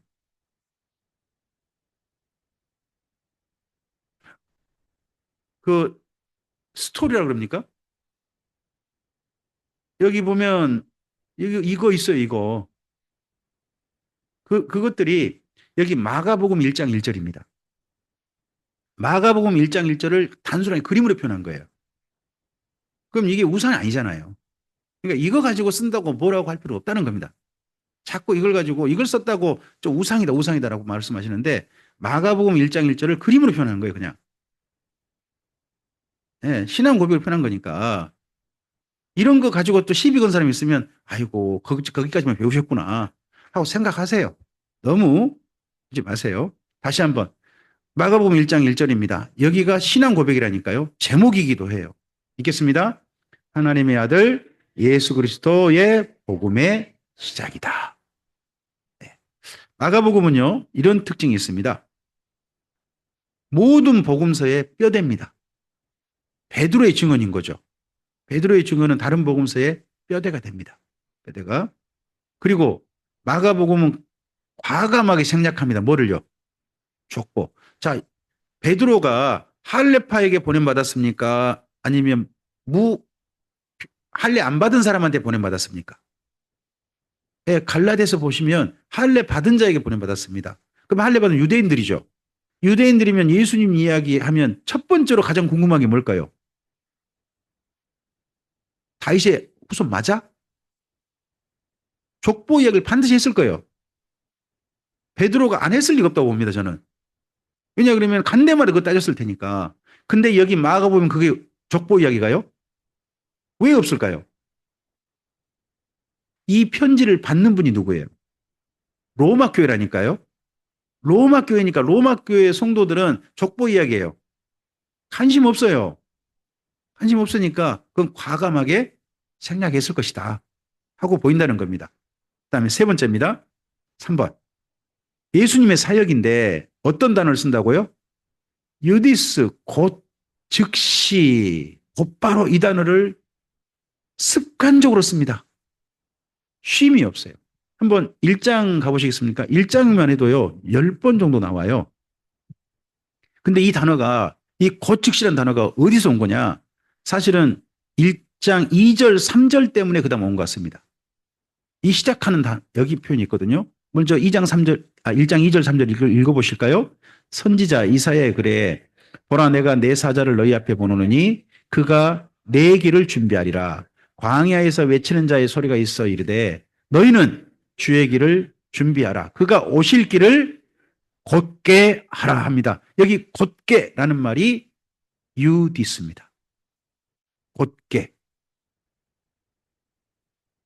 예수님도 길을 내셨습니다. 그리고 예수님을 전하는 지금 베드로도 예수님을 만날 수 있는 길을 곧게 하고 있는 겁니다. 그리고 성도들도 예수님과 만날 길을 곧게 해서 예수님 만나러 갑니다. 그래서 이 곧게라는 말은 베드로의 습관적인 언어일 뿐만 아니라 사실 베드로서 전체, 베드로서라 했습니다. 마가복음 전체를 끌고 가는 단어인 겁니다. 제가 왜 여기 착안하게 됐냐 그러면 야고보서 때문입니다. 야고보서 전범 처음에 너희가 지혜를 구하라는 부분이 있지 않습니까? 지혜를 가지고 마지막까지 끌고 가는 게 보이더라고요. 딱 한 단어를 제시해가지고 거기 전체 여기 그런 시각으로 마가복음을 봤더니 마가복음도 이전에 이사야 글 있지 않습니까? 여기에서 곡기라는 단어를 또 베드로는 습관적인 자기 언어일 겁니다. 그 언어가. 그러기도 합니다만 계속해서 예수님 이야기에 끝까지 곡게, 유디스 이 단어가 반복된다는 겁니다. 자, 계속 그 다음 볼까요? 그 다음 곧게라는 단어가 곧으로 표현됩니다. 10절 있죠. 10절에 곧이라는 단어가 있을 겁니다. 이게 유디스입니다. 곧. 그리고 그 다음 넘어가 봅시다. 이 10, 예, 제가 12절 뺐네요. 죄송합니다. 성령이 곧, 곧. 아니, 굳이 쓸 필요 없잖아요. 성령이 예수를 광야로 몰아주시자 하면 되잖아요. 근데 굳이 곧 하고 이분은 넣으세요. 그리고 또 18절 보세요. 곧 그물을 버려두고 따르느니라. 물론 곧 버리니까 바로 버리고 즉시 그런 표현 되잖아요. 근데 곧 빼도 돼요. 그 다음 또 20절도 보세요. 그물을 깃고 있는데 어떻게 부르셨다고요? 아니 굳이 곧을 왜 넣어요? 그냥 부르시니 하면 되잖아요. 근데 곧 넣어요. 그 다음 21절. 그들이 가버나움에 들어가니라 예수께서 곧 회당에서 안식일 회당에서 아니 그냥 예수께서 안식일에 회당에서 들어가 가르치시면 되잖아요. 근데 이분이 습관적으로 뭐가 붙어요? 곧. 그리고 곧이라는 단어는 다르게 번역되기도 합니다. 23절에 마침 있죠. 마침도 유디스입니다. 같은 단어예요. 같은 단어인데 여기는 마침이라고 번역을 했어요. 마침이라고. 그리고 28절 보세요. 예수님의 소문이 어떻게 해요? 곧 온 갈릴리 사방에 퍼졌다. 아, 이건 아주 상당히 실감나죠. 곧. 그리고 그 다음 29절입니다. 해당에서 나와 곧 야고보와 요한과 함께 시몬과 안드레 집에 들어가시니 여긴 곧이라는 단어를 빼는 게 털을 나을 것 같아요. 이 곧이라는 단어가 이렇게 많습니다. 그 다음에 42절 곧 나병이 그 사람을 떠나고 그 다음에 43절 곧 보내시니 그럼 1장에만 곧이 몇 번이에요 도대체? 그러니까 베드로 설교를 듣고 나면 어떤 단어만 머릿속에 남을까요? 시작할 때부터 이사에서 말씀 곧바로 길을 똑바로 그러고 난 다음에 유디스 하니까 나중에 곧만 남는단 말이죠. 노 목사님 강좌를 여러 번 들으신 분은요 머릿속에 남는다는 그런 단어래요. 젠장 이런 단어가 머릿속에 남는 분이 제법 있다고 합니다. 각각에 보면 그 습관적으로 쓰는 언어가 있지 않습니까? 우리나라 사람들도 일이 너무너무 바쁘시면 되지 않습니까? 쉬지 못하는 분들 혹시 우리 김현숙 권사님 그런 단어 쓸지 모르겠는데 빨리빨리 빨리빨리 그걸 보고 우리 전라도 말 싸게 이렇게 하는 다른 지역에서 씁니까? 어디 저쪽 군산 씁니까? 싸게 씁니까? 충청도는 어떻습니까? 영광. 아, 영광이시라. 그렇구나. 네네네. 제가 알기로는 충청도는 그거 안 쓰는 걸로 알고 있습니다. 싸게 싸게는. 대신에 뭐요? 하고는 바로 일을 해버리시는 그런 스타일이라고 들었습니다. 이게 그러면 생각해 보십시오. 베드로의 습관적인 언어를 해 보십시오. 베드로는 곧즉시 하는 사람이라면 평소 쉼이 있었다는 겁니까? 계속 일한 사람이었다는 겁니까? 베드로가 함께 살고 있는 사람이 누구누구죠?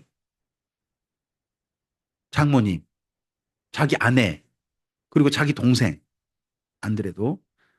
베드로가 얹혀 살고 있었을까요? 대릴 사이였을까요? 아니면 베드로의 집에 장모님하고 자기 아내를 모시고 왔을까요? 양쪽 견해가 있어요. 베드로가 장모 집에 그쪽에 얹혀 살았다, 함께 살고 있었다, 처가살이 했다 하는 사람도 있고요. 베드로의 집에 장모님과 아내를 모셨다 하는 사람도 있어요. 근데 어느 쪽이든 간에 누구의 책임감이 커요? 베드로. 그런데 이 가족 전체를 책임지고 먹이는 방법이 뭐예요? 생계를 책임지는 방법. 물고기 잡는 거죠. 근데 물고기 잡는데 예수님께서 물고기 잡고 있는 베드로더러 따라오라 그러잖아요. 그때 베드로가 버리고 간 게 뭐예요? 배는요. 배는 안 버렸어요. 왜요? 자기 게 아니에요. 그러면 이 사람이 그 물고기 잡아서 맨 먼저 뭘 줘야 될까요? 임대료. 임대료 줘야 되죠. 그러는데 물고기로만 먹고 살 수 없잖아요. 그럼 물고기를 팔아야 되겠죠. 팔아가지고 집에 빵 같은 거 이런 것들 사가지고 가야 될 거 아니겠습니까? 전체를 사가지고 가야 돼요. 그러면 베드로가 물고기 잡는 게 생계가 넉넉했을까요? 생계가 조금 좀 어려웠을까요? 네, 저는 곧 즉시 말을 보니까 베드로의 삶이 지난 삶이 참 퍽퍽했겠다. 그런데요, 그 책임감을 한 번도 버린 적이 없다는 거죠. 저는 베드로가요, 앞서서 여기 요한복음하고 비교해 보면요, 예수님께서 요한복음 거기 요단강 배단에서 너는 나를 따라오라는 이미 이야기 말씀하신 게 보여요. 근데 안 따라갔어요. 그러니까 예수님께서 여기 갈릴리에 이쪽에 찾아와요. 여기 가버나움이라고 보통 봅니다. 베세다 사람인데 이쪽에 와 있다는 거예요. 근데 가버나움에 오셔가지고 베드로가 물고기 잡는데 밤새 물고기 못 잡았어요. 물고기 못 잡았는데 그 배 좀 잠깐 띄워달라고 해가지고 예수님께 온 무리들에게 말씀을 가르치죠. 가르치고 난 다음에 예수님께서 갑자기 뒤에서 그물 열심히 조용히 씻고 있었던 베드로에게 뭐라고 하십니까? 깊은 데로 가서 그물을 내리라 그럽니다. 그러면 그때가 낮이란 뜻 아니겠습니까? 낮에 깊은 데로 가서 그물 내리면 물고기가 잡힐까요? 안 잡힐까요?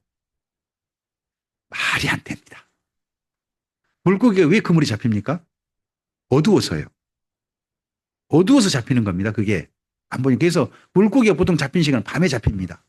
낮에 치고 밤에 잡혀요. 그리고 새벽에 가가지고 그물 토러 오는 거예요. 보통 그렇게 합니다.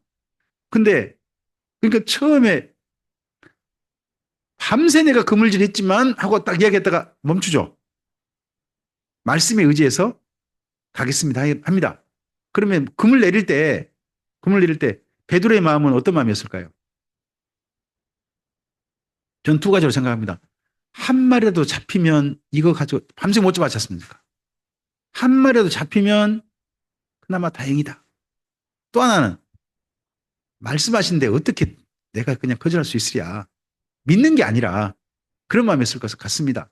그래서 그물 내렸는데 그물이 찢어져 버릴 정도로 잡혔다는 겁니다. 상상도 못할 일이 벌어졌습니다. 그러자 베드로가 뭐라고 합니까? 주님, 저는 죄인으로서이다. 저를 떠나소서. 갑자기 이상한 말이 나와요. 그게 아무리 봐도 베드로의 마음에 진짜 부담이 있었던 것 같습니다. 예수님께 나를 따라오라 이런 말씀들이 부담이 있었고 했는데 베드로는 책임감이 큰 사람 같습니다. 가족에 대한 책임감. 내가 물고기를 잡아야 우리 가족이 먹고 산다 하는 그 책임감. 그래서 못 따르다가 예수님이 이렇게까지 하시니까 저는 죄인입니다 할 때 예수님께서 그 다음 말씀하십니다. 나를 따라오라. 내가 사람을 낚는 후보대를 할 때 그때 그물을 버릴 때 베드로의 그 마음을 저는 나중에 생각하게 됐습니다. 그동안 생계를 책임지던 수단 아닙니까? 이걸 내려놓고 온다는 거 진짜 힘들었을 것 같습니다. 26년을 일하신 장소를 이탈하시다니요. 정말 그게 쉽지 않는 선택이지 않겠습니까? 근데 베드로가 그걸 한 겁니다. 그러니까 나중에 베드로가 예수님께서 그 부자들은 천국에 못 들어간다 했을 때 했던 말이지 않습니까? 저는 모든 걸 다 버리고 주님을 따랐습니다. 버려봤자 뭘 버렸어요? 아, 그물과 함께 생계 책임도 버렸겠죠. 그 대신에 베드로가요, 그 이후에 그 보면 그 예수님의 성령 강림 사건을 경험하게 나고 난 다음에 여기저기 전도로 다닐 때 자기 자매와 함께 다녔다고 되어 있습니다. 장모님은 세상을 떠났는지 안 계신지 모르겠습니다만 자기 아내와 함께 늘 다녔다. 책임지고 있는, 끝까지 책임지고 있는 또 베드로도 그 보입니다. 그런 가운데 베드로의 이 곧 즉시 단어가 보인다는 겁니다. 어떻게 살았을지. 그래서 마가복음에서 쉽게 나온 단어입니다. 흔히 나온 단어입니다. 근데 예사로 읽지 않으셨으면 좋겠습니다. 곧 즉시. 그다음 네 번째입니다. 분량이요.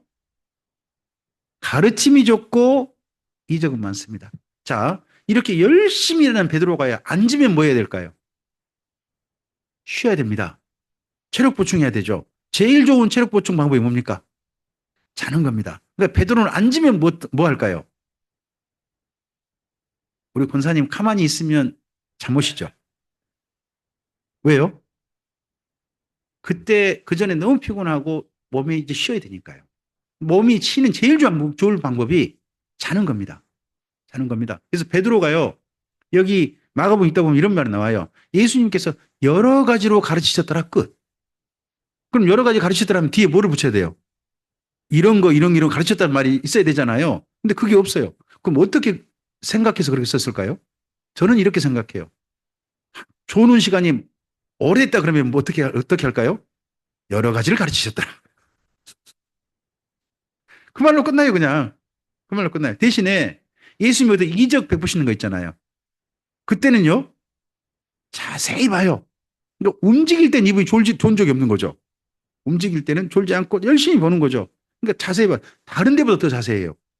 여기 마가복음하고 누가복음, 마태복음 비교해 보면 한 장면을 제일 자세하게 기록하고 있는 데가 마가복음이에요. 그 정도 자세하게 이야기합니다. 이적도 많고요. 분량은 제일 짧은데 이적은 제일 많습니다. 그 다음 다섯 번째입니다. 예수님을 어떤 분으로 소개해요? 섬기는 분으로 소개합니다. 앞에는 무엇으로 섬기시고 그리고 뒤에는 자신의 생명으로 섬기신 분이 예수님이시다 라고 소개합니다. 그 다음 마가복음의 여섯 번째 특징이 자백입니다.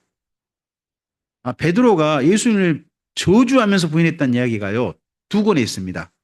복음서 중에 거기가 마가복음하고 마태복음입니다.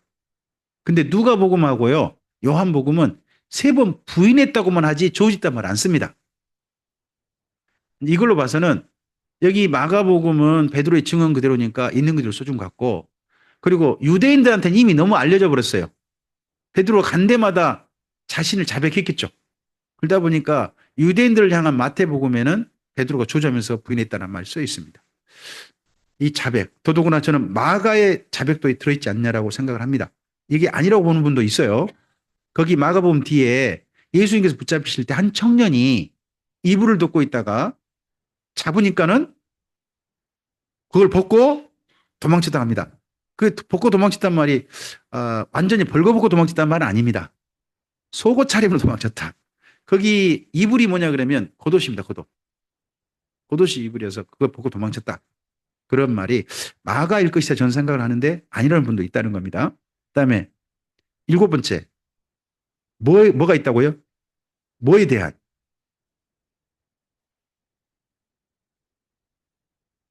이렇게 말합니다. 예수님 앞에 사람들이 많이 왔답니다. 많이 앉는 것은 상관없습니다. 근데 뭐라고 쓰냐? 음식 먹을 겨를도 없는지라. 이 말을 꼭 붙여놓습니다. 그럼 뭐가 불만인 겁니까? 밥은 먹고 해야지. 밥은 먹고 해야지. 아무리 바빠도 밥은 먹고 해야지. 근데 자꾸 그 표현을 써요. 음식 먹을 겨를도 없는지라.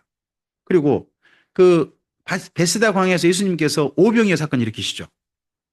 그때 남은 떡 조각이 몇 조각, 그 물고기는 안 남아요. 떡 조각만 남아요. 몇 강줄에 거뒀어요. 12강이 그렇지 않습니까? 그 12강지 제자들이 챙겼습니까? 안 챙겼습니까? 그냥 갔잖아요. 그냥 갔는데 복음서 기록이 달라요.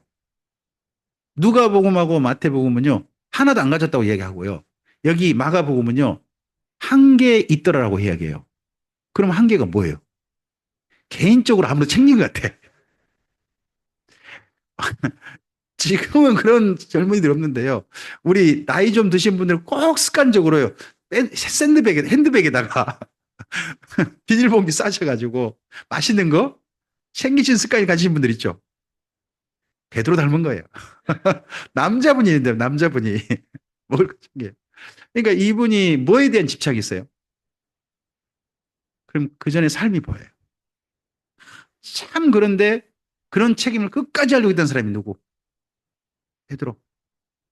그러니까 베드로가 진짜 멋져 보이더라고요, 제가요. 자, 그다음 이건 여덟 번째 뭐라고요? 증언록입니다. 누구의 증언? 베드로의 증언인데 통역고 있던 마가가 그대로 옮겨준 겁니다. 증언록이라는 거죠. 그다음에 아홉 번째 어디를 대상으로 합니까? 로마에 썼습니다. 로마 교회에 쓴 겁니다. 바울의 변호 때.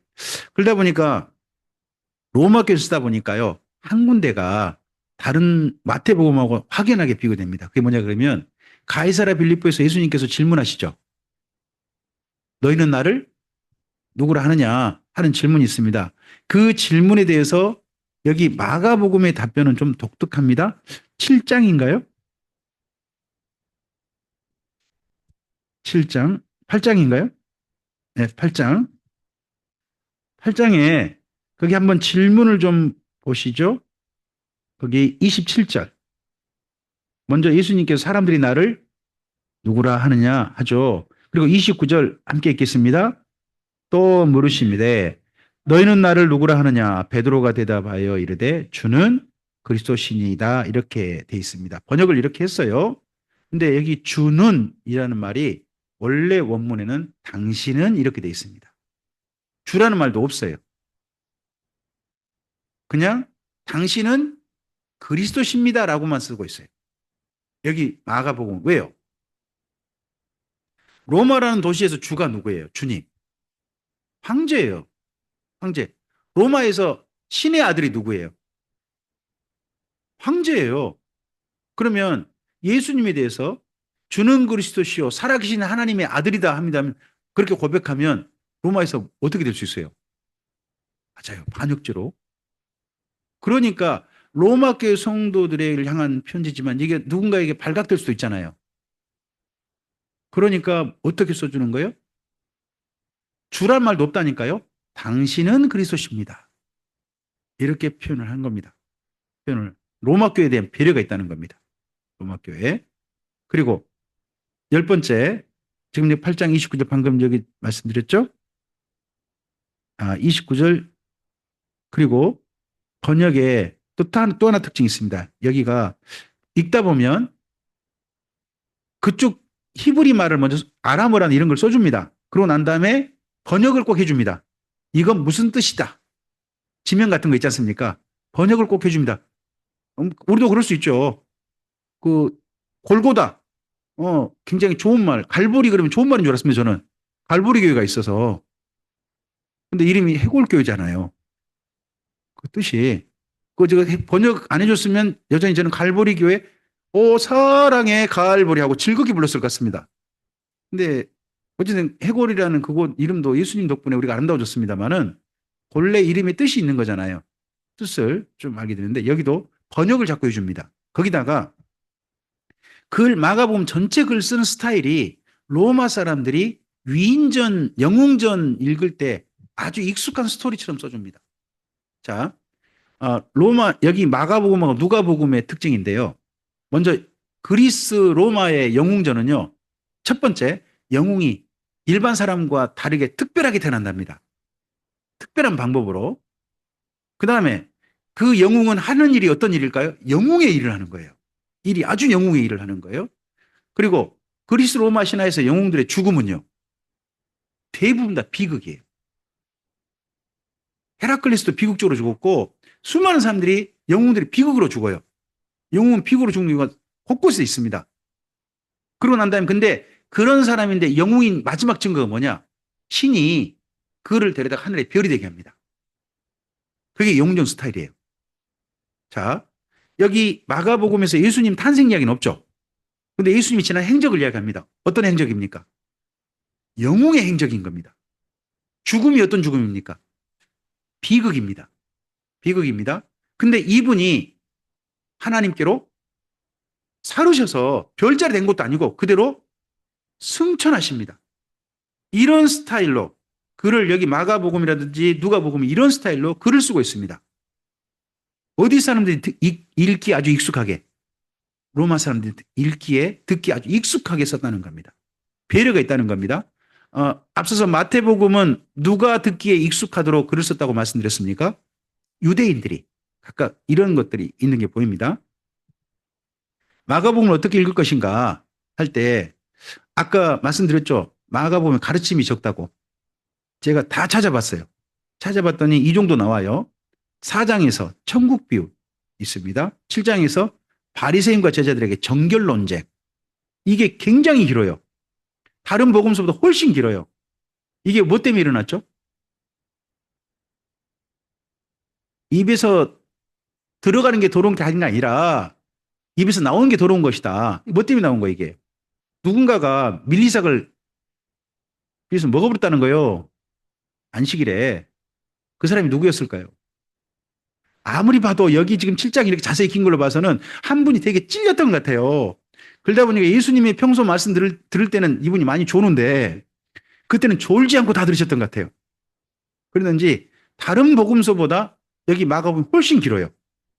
분량이 자세합니다. 이 부분은 특별히 또 그게 보입니다. 그리고 9장은 제자들에게 합니다. 실족하게 하지 마라 서로 하는 부분을 하고 10장에서는 청년과 제자들에게 영생의 길과 섬김의 길을 말합니다. 섬김. 예수님은 어떻게 오셔가지고 어떻게 했다? 인자 온 것은 섬김을 받으려 함이 아니라 섬기려 왔고 결국 마지막엔 자기 목숨으로 섬기려고 오셨다 하는 이야기를 합니다. 그리고 12장에서는 예루살렘 지도자들에게 예루살렘 종교의 실체를 그냥 아주 신랄하게 비판하는 그런 말씀하십니다. 그리고 13장의 제자들에게 예루살렘의 멸망과 종말에 대해서 말씀하십니다. 자, 이러한 말씀들이 있고 나머지 부분들은 전부 다 예수님의 행적, 이적 그런 부분에 집중하고 있는 게 보입니다. 마가복음을 어떻게 읽을 것인가? 저는 마가복음을 가이사랴 빌립보 신앙 고백 이전과 이후로 많은 분들이 구분해요. 전 그 구분이 굉장히 일리 있다고 생각합니다. 사복음, 특히 세 복음서 마태, 마가, 누가복음은 가이사랴 빌립보 신앙 고백 이전, 신앙 고백 이후로 구분하는 것이 가장 기본이라고 생각합니다.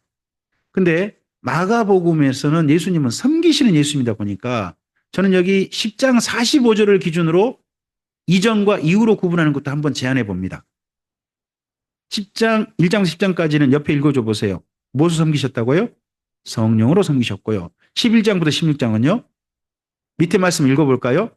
인자가 온 것은 도리어 섬기려 하고 자기 목숨을 이걸 좀 크게 정리하면 이렇게 될 것 같습니다. 1장부터 5장은 무리를 향하신 예수님의 섬김입니다. 무리. 그리고 6장부터 8장은 제자들을 향한 섬김입니다. 사실. 훈련 사역하고 신앙 고백 그들 신앙을 받는다는 것은 제자들을 섬기신 겁니다. 그리고 9장부터 10장은 예루살렘으로 올라가십니다. 그 섬김의 길을 위해서. 그리고 11장부터 13장은 성전 청결과 논쟁 그리고 성전의 종말 이런 부분을 이야기하고요. 그리고 14장부터 16장은 마지막 생명으로 섬기신 예수님 그리고 제자들의 두 길 유다가 간 길과 다른 11명이 간 길 다른 두 길이 있는 거죠.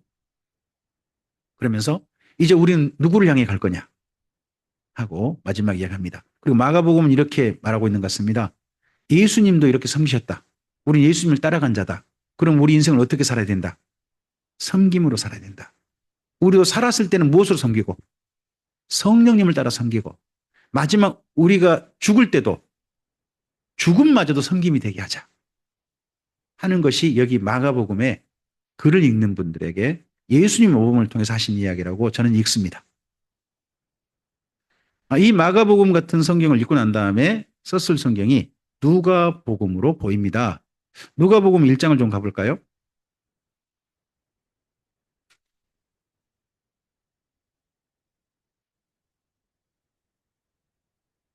누가복음 1장 1절부터 읽어봅시다.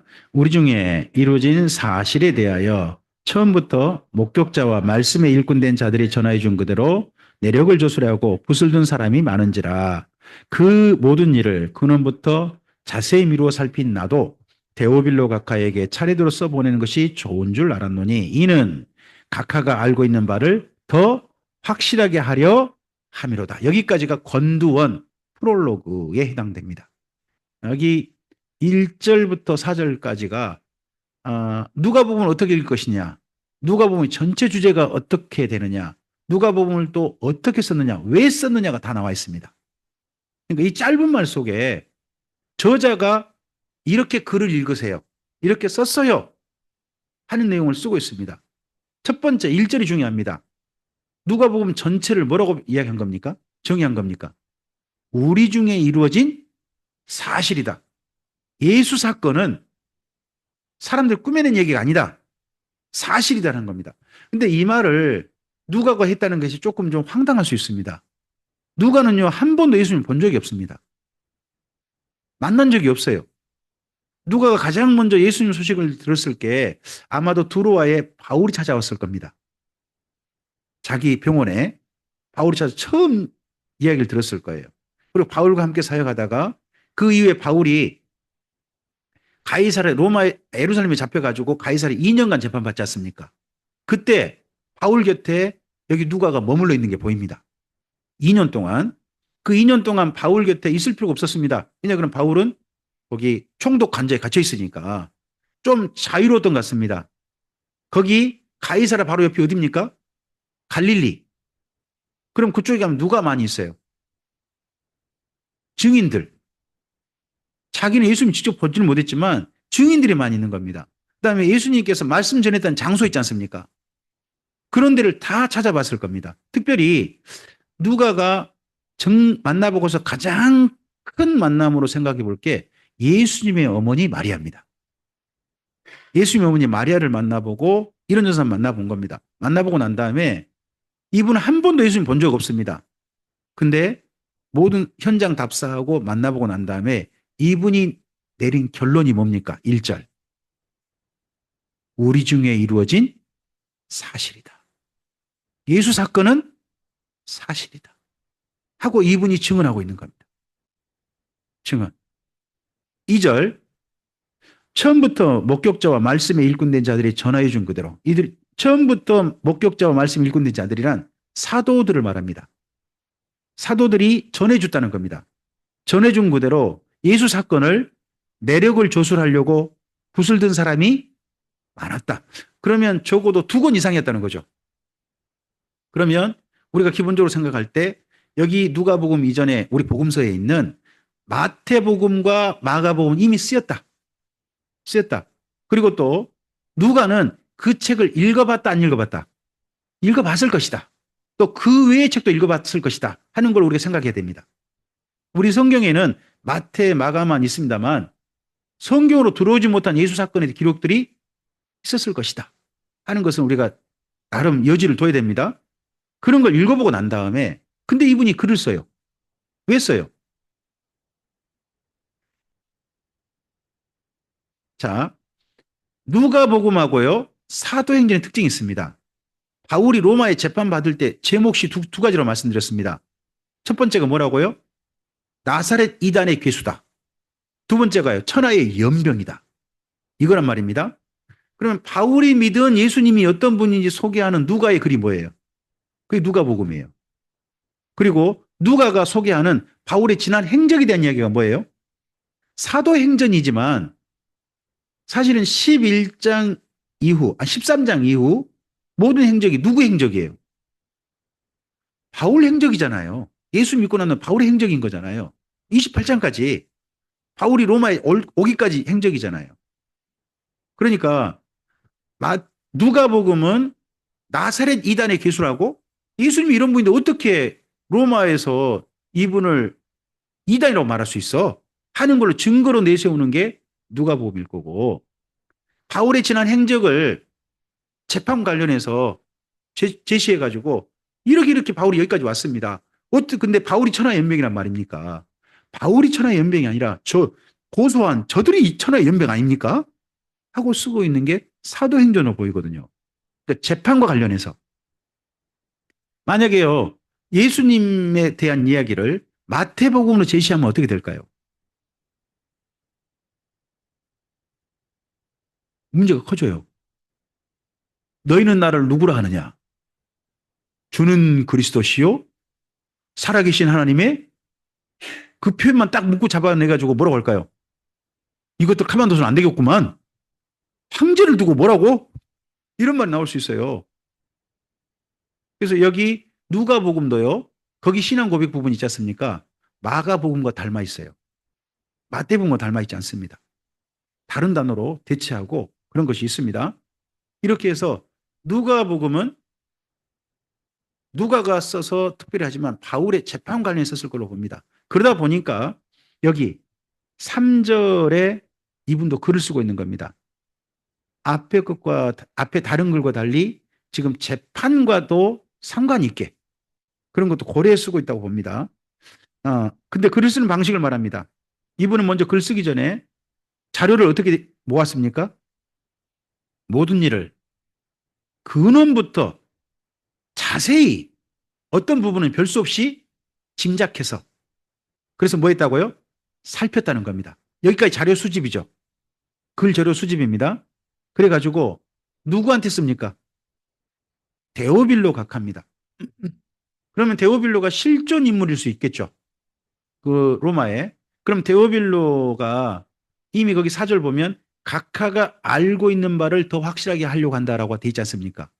그러면 만약에 실존 인물이라면 로마의 상당한 지위에 있는 사람으로 그 바울의 재판에 영향을 줄 수 있고 하는 사람이었을 것인데 예수님의 소식을 알고 있는 사람 그런 사람이었을 것이다라고 짐작할 수 있습니다. 실존 인물이라면요. 그렇죠? 근데 다르게 봅시다. 여기 데오빌로라는 말이요. 데오필로스죠. 신과 우정을 나눈 자입니다. 신의 친구들이란 뜻입니다. 신과 우정을 나눈 신의 친구들이 누구예요? 각하로 되어 있습니다. 한 사람은 되어 있습니다만 예, 교회입니다. 예수님께 뭐라고 하십니까? 내가 너희를 종일하지 않고 친구라 한다. 신의 친구. 교회를 가리킨 표현일 수 있습니다. 여기 데오빌로 각하라는 이가 실존 인물이건 교회건 간에 가상 인물이건 간에 아마 이를 통하여서 후원받았을 겁니다. 책을 그냥 쓸 수 있는 게 아닙니다. 저도 인쇄 내지 않고 등록하지 않고 저 책을 썼습니다. 근데 책을 저렇게 쓰는데 출판 비용이 제법 들더라고요. 제법 들었어요. 저 혼자 할 수가 없었어요. 다른 분들이 함께 비용을 모아주고 하셔가지고 그렇게 저 책을 그때 낼 수 있게 됐었습니다. 근데 저는 좀 비교적 적게 비용 들은 거예요. 한 400만 원? 적게 들은 거래요. 저렇게 또 양장본으로 해가지고 저렇게 할 때는 좀 더 비용이 좀 나오더라고요. 또 칼라도 들어갔잖아요. 좀 비용이 좀 나왔는 건데 그래도 다행히 좀 이래저래 조금 비용이 좀 낮아졌죠. 여기 누가복음도 그냥 쓸 수 있는 게 아닙니다. 그러니까 데오빌로 각하라는 분이 후원을 했을 거예요. 그러니까 이 글을 누구한테 헌정하는 형식이죠. 데오빌로 각하에게 헌정, 후원하는 분한테 이 책을 바치는 형식으로 지금 돼 있어요. 그렇죠? 그렇게 쓰되 어떻게 쓰세요? 글 내용을 차례대로.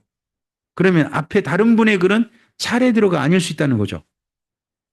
대표적으로 차례대로가 아닌 복음서가 어디예요? 마태죠. 마태가 주제별로 모았잖아요. 주제별로. 그러니까 차례대로 그렇게 썼습니다. 그리고 자세히 안 쓴 글이 있다면 어디겠어요? 마가복음이죠. 그러니까 그런 것들 보완해서 지금 글을 쓰고 있는 데가 어디다? 여기 누가복음이다 하는 데가 처음에 나와 있습니다. 앞을 보실까요?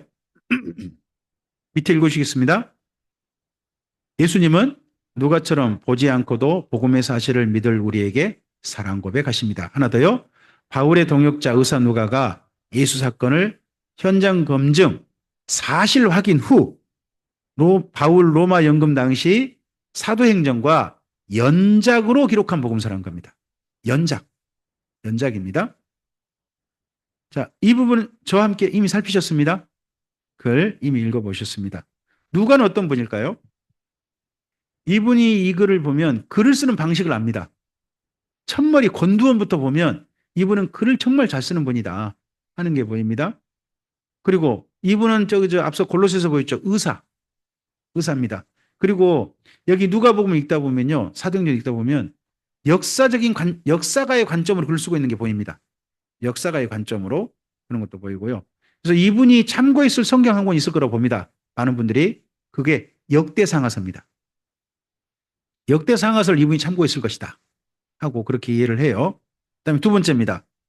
이분은 바울의 동역자입니다. 바울과 누가가 둘이 합쳐 쓴 글이 신약 15권입니다.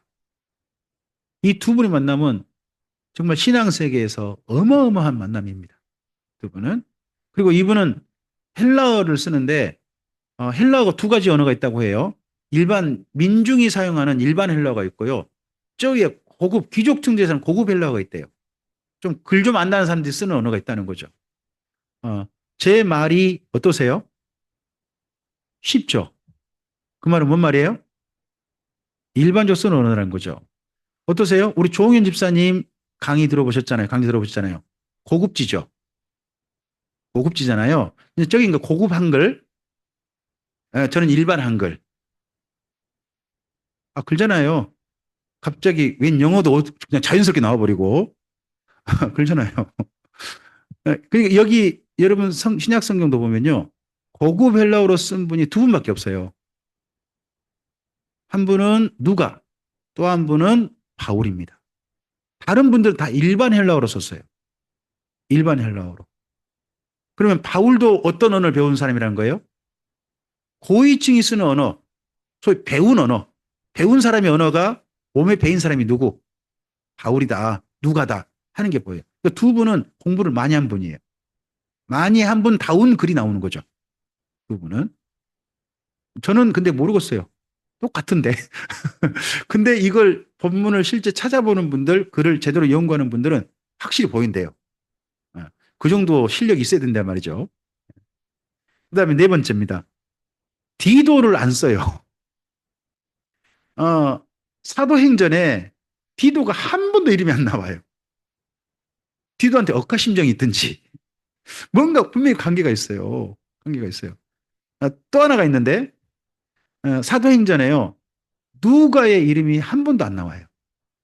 자기 이름 한 번도 등장 안 시켜요. 단 자기가 포함될 때 이렇게 표현해요. 우리가. 그래서 여기 사도행전 읽으시면서요. 한번 그 찾기 재밌어요. 우리가라는 단어가 나올 때 한번 찾아보세요. 사도행전 읽으실 때 그때 누가 거기 포함되고 있다. 누가가 그 현장에 지금 함께하고 있다 하는 걸로 볼 수 있는 부분이에요. 디도를 안 써요. 디도를 왜 안 썼을까 하는 부분들은 제가 디도서 할 때 좀 말씀드릴게요. 그리고 누가를 바울이 뭐라고 표현합니까? 사랑 받는 사람. 이분은 조용하게 조용합니다. 바울이요. 바울 일행이 밀레도라는 섬에 표류하죠. 밀레도 거기 3개월간 있습니다. 거기 추장 그 마을에 그쪽에 그 족장이 그 병에 걸렸죠. 병에 걸리니까 바울이 안수하니까 나서 그렇죠. 그런데 마을 사람들이 또 병자가 많이 왔죠. 많이 와서 전부 다 고쳤다 그러잖아요. 전부 다 고쳤다. 어떻게 고쳤어요? 바울은 안수했겠죠. 그럼 뒤처리 누가 하셨을까요? 누가 있잖아요. 그냥 안수만 하고 보냈을까요? 아니죠. 잠깐 저한테 오세요. 어떤 증세세요? 어디가 아프세요? 잠깐 천장에 즉석 처리하려고 그리고 약물 처방할 수 있는 건 해서 보냈겠죠. 그렇게 해서 나왔겠죠. 그렇게 해서.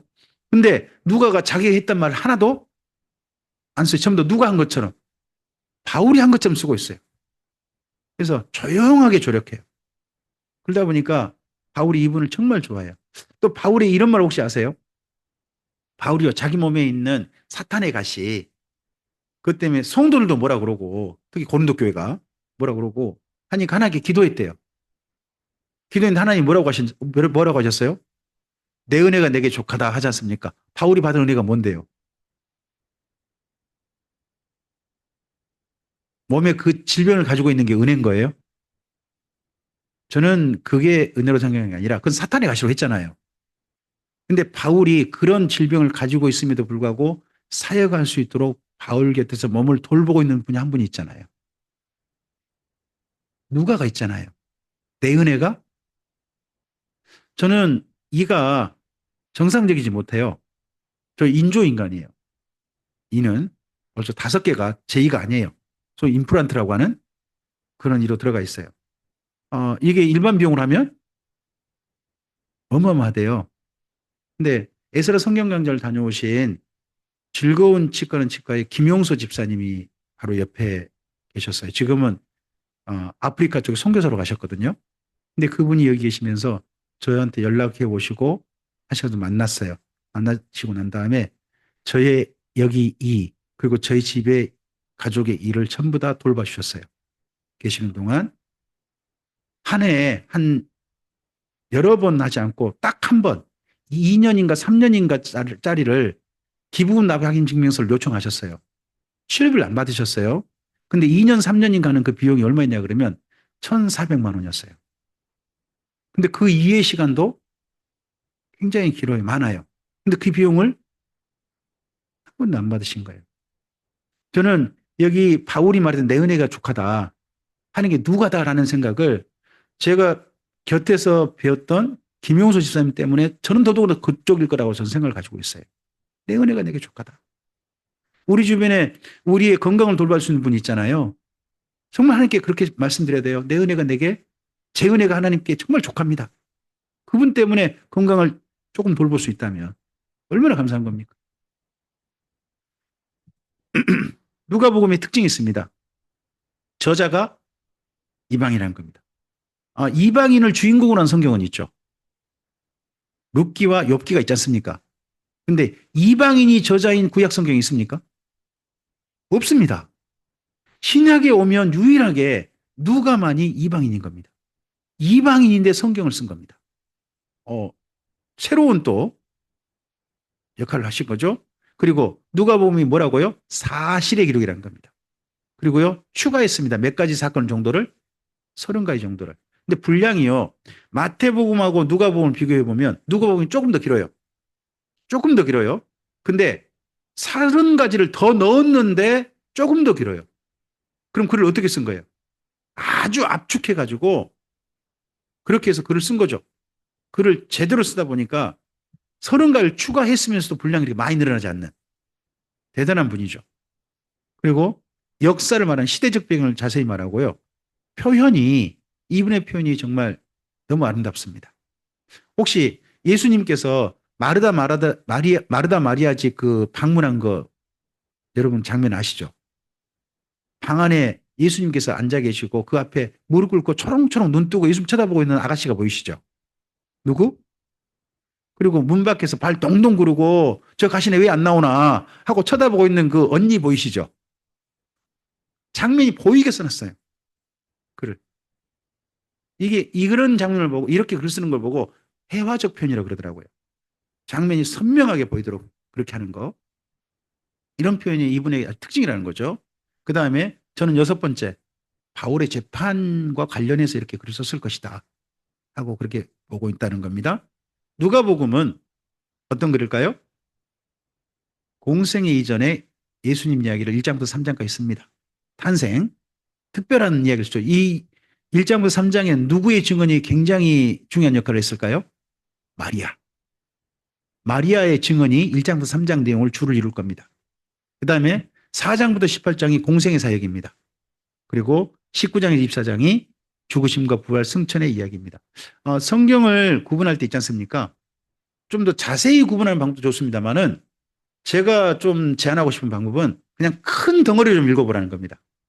큰 덩어리를 구분하면 내용이 비교적 처음 간단한 제목 잡고 그러고 난데 그 다음에 자세한 제목 잡아가지 그러면 되지 않습니까? 그러면 내용 전체를 일단 크게 골격을 잡고 가면 좀 더 좀 쉬울 수 있다 하는 게 제 생각입니다. 누가복음을 사실 그대로 확인인지 꼭 한번 읽어보시기 바랍니다. 한 곳만 더 하겠습니다. 사도행전입니다. 연작으로 썼고요. 현재 지금 우리가 사도행전을 따라서 신약 성경을 해오고 있습니다. 다 이야기한 거예요. 사도행전은. 다 끝난 겁니다. 옆에 읽으실까요? 성령의 교회 양육과 사역입니다. 밑에 있겠습니다. 예수님은 전도자에게 성령을 보내셔서 교회가 태어나 가르침을 받아 자라며 일하도록 도우십니다. 하나 더요. 교회 가운데 강림하셔서 임재하신 성령께서 사도들과 전도자들을 보내셔서 전도하시고 사도행전을 쓸 수 있도록 가장 먼저 지도하신 분은 예수님이라고 저는 생각합니다. 예수님의 이야기로 읽어야 되죠. 근데 사도행전 가운데 역사하시는 하나님은 성령님입니다. 그래서 우리가 사도행전을 이렇게 제목 붙이는 걸 기꺼이 하지 않습니까? 성령행전이다. 성령행전이다. 성령님이 하신 일인 거죠. 교회 가운데. 사도행전 특징을 봅시다. 첫째, 속편입니다. 연작으로 되어 있다는 게 사도행 첫머리 보면 보입니다. 누가가 연작했다. 두 번째, 누구의 행적이라고요? 사도의 행적입니다. 근데 11장까지 베드로의 행적이고요. 뒷부분은 누구의 행적인가요? 바울의 행적입니다. 그래서 12장을 기점으로 베드로가 사라집니다. 나중에 15장에 나타나긴 합니다만, 그리고 12장 이후로 누가 등장합니까? 바울이 등장합니다. 바울이 그 전에 11장에 안디옥교에 와 있죠. 안디옥교에 와 있고 13장부터 정식적으로 등장하는 이 참 전환 방법이 아주 멋지게 또 돼 있습니다. 그리고 세 번째입니다. 복음 전파의 역사입니다. 예루살렘과 온 유대와 사마리아와 땅끝. 이거 지리 개념을 보지 말아달라고 말씀드렸습니다. 민족 개념으로 이해해 주시라. 민족 개념으로. 주역이 전환됩니다. 예수님에서 누구로? 성령님과 사도들, 교회로. 교회로 이렇게 됩니다. 그래서 사도행전은 성령 행전이고 교회 행전입니다. 성령 행전이고 교회 행전. 사도들의 행적이기도 하지만 교회 행적입니다. 그리고 사도행전은요. 로마의 친로마적인 글을 씁니다. 로마에게 상당히 우호적인 글을 써요. 대신에 유대인들에 대해서는요. 그들의 치부를 까발립니다. 적대적입니다. 왜 이래요? 바울의 재판에 누가 고소했어요? 죽여달라고. 유대인들이거든요. 그러니까 그 유대교에 대해서 적대시합니다. 하지만 재판의 판결은 어디서 해요? 로마가 하잖아요. 그런 것도 배려되어 있다고 봅니다. 글을 쓰다 보면 이런 게 좀 보입니다. 그리고 누구는 보호합니까? 교회의 치부를 감춥니다. 교회가 부끄러운 것들 그런 부분들이 있을 수 있지 않습니까? 그런 부분을 쓰지 않습니다. 그런 거 말해봤자 재판에 도움이 안 돼요. 그리고 누구를 변호합니까? 바울을 변호합니다. 바울의 행적을 적극적으로 변호합니다. 로마 여기까지. 자, 성령님과 교회는 태동합니다. 함께 읽겠습니다. 이르시되 때와 시기는 너희가 알 바 아니요 오직 성령이 너희에게 임하시면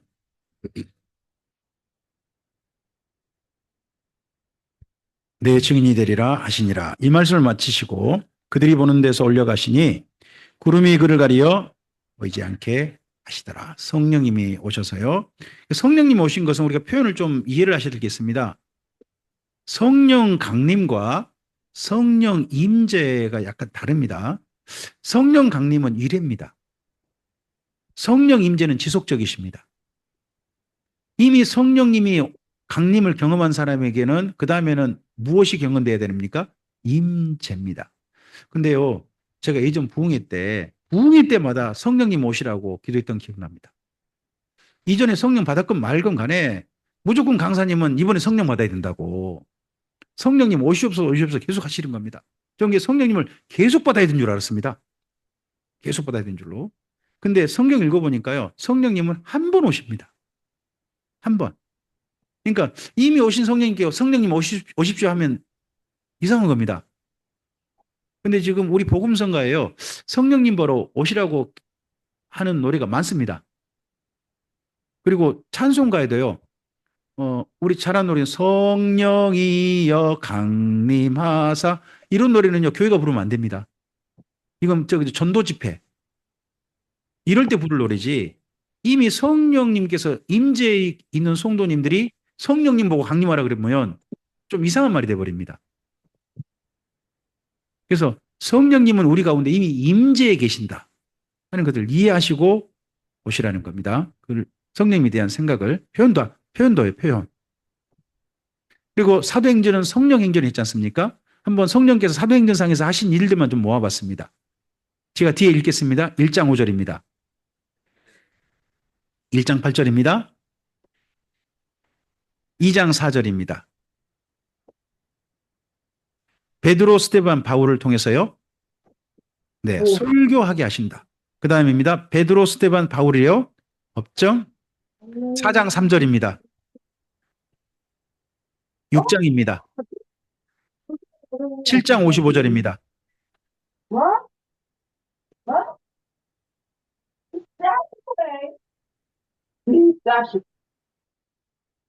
네, 8장 29절입니다. 네, 그 다음에 9장 31절입니다. 10장 44절입니다. 네, 고넬료의 집이었죠. 네, 11장 24절입니다. 네, 바나바, 안디옥 교회를 섬기게 하셨습니다. 그 다음에 13장 1절부터 3절입니다. 13장 9절입니다. 네, 13장 52절입니다. 네, 15장입니다. 네, 16장 7절입니다. 바울은 어디 가고 싶었는데? 아시아 가고 싶어 했는데 성령께서 막으셨죠. 대신에 어디로 가라고 밤에 환상을 보이셨죠. 마게도냐 사람이 이리로 건너오라. 그래서 바울이 그때 뭘 인정합니까?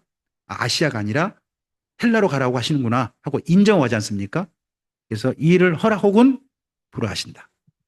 그 다음 16장 10절입니다. 네, 이 두 사람이 만나면 성령님께서 연결해 주신 만남이라고 생각합니다. 그 다음에 21장 4절입니다. 바울이 예루살렘 갈 때 환란을 자꾸 알려주십니다. 근데 결단은 누구한테 맡깁니까? 바울에게 맡깁니다. 그 다음에 굉장히 많은 표현이 있습니다. 2장 42절 이하 뭐라고 합니까? 가르치게 하신다. 그래서 성령님의 가장 많은 사역이 뭐라는 거예요? 가르치게 하신다는 겁니다. 이상 사도행전까지 우리가 살폈습니다. 그러면 바울이 로마에 갇혀 있을 때, 재판받을 때 일들, 성경들을 다 살핀 셈이 됩니다. 그 이유는 식사하시고 우리가 뵙도록 하겠습니다. 네, 감사합니다.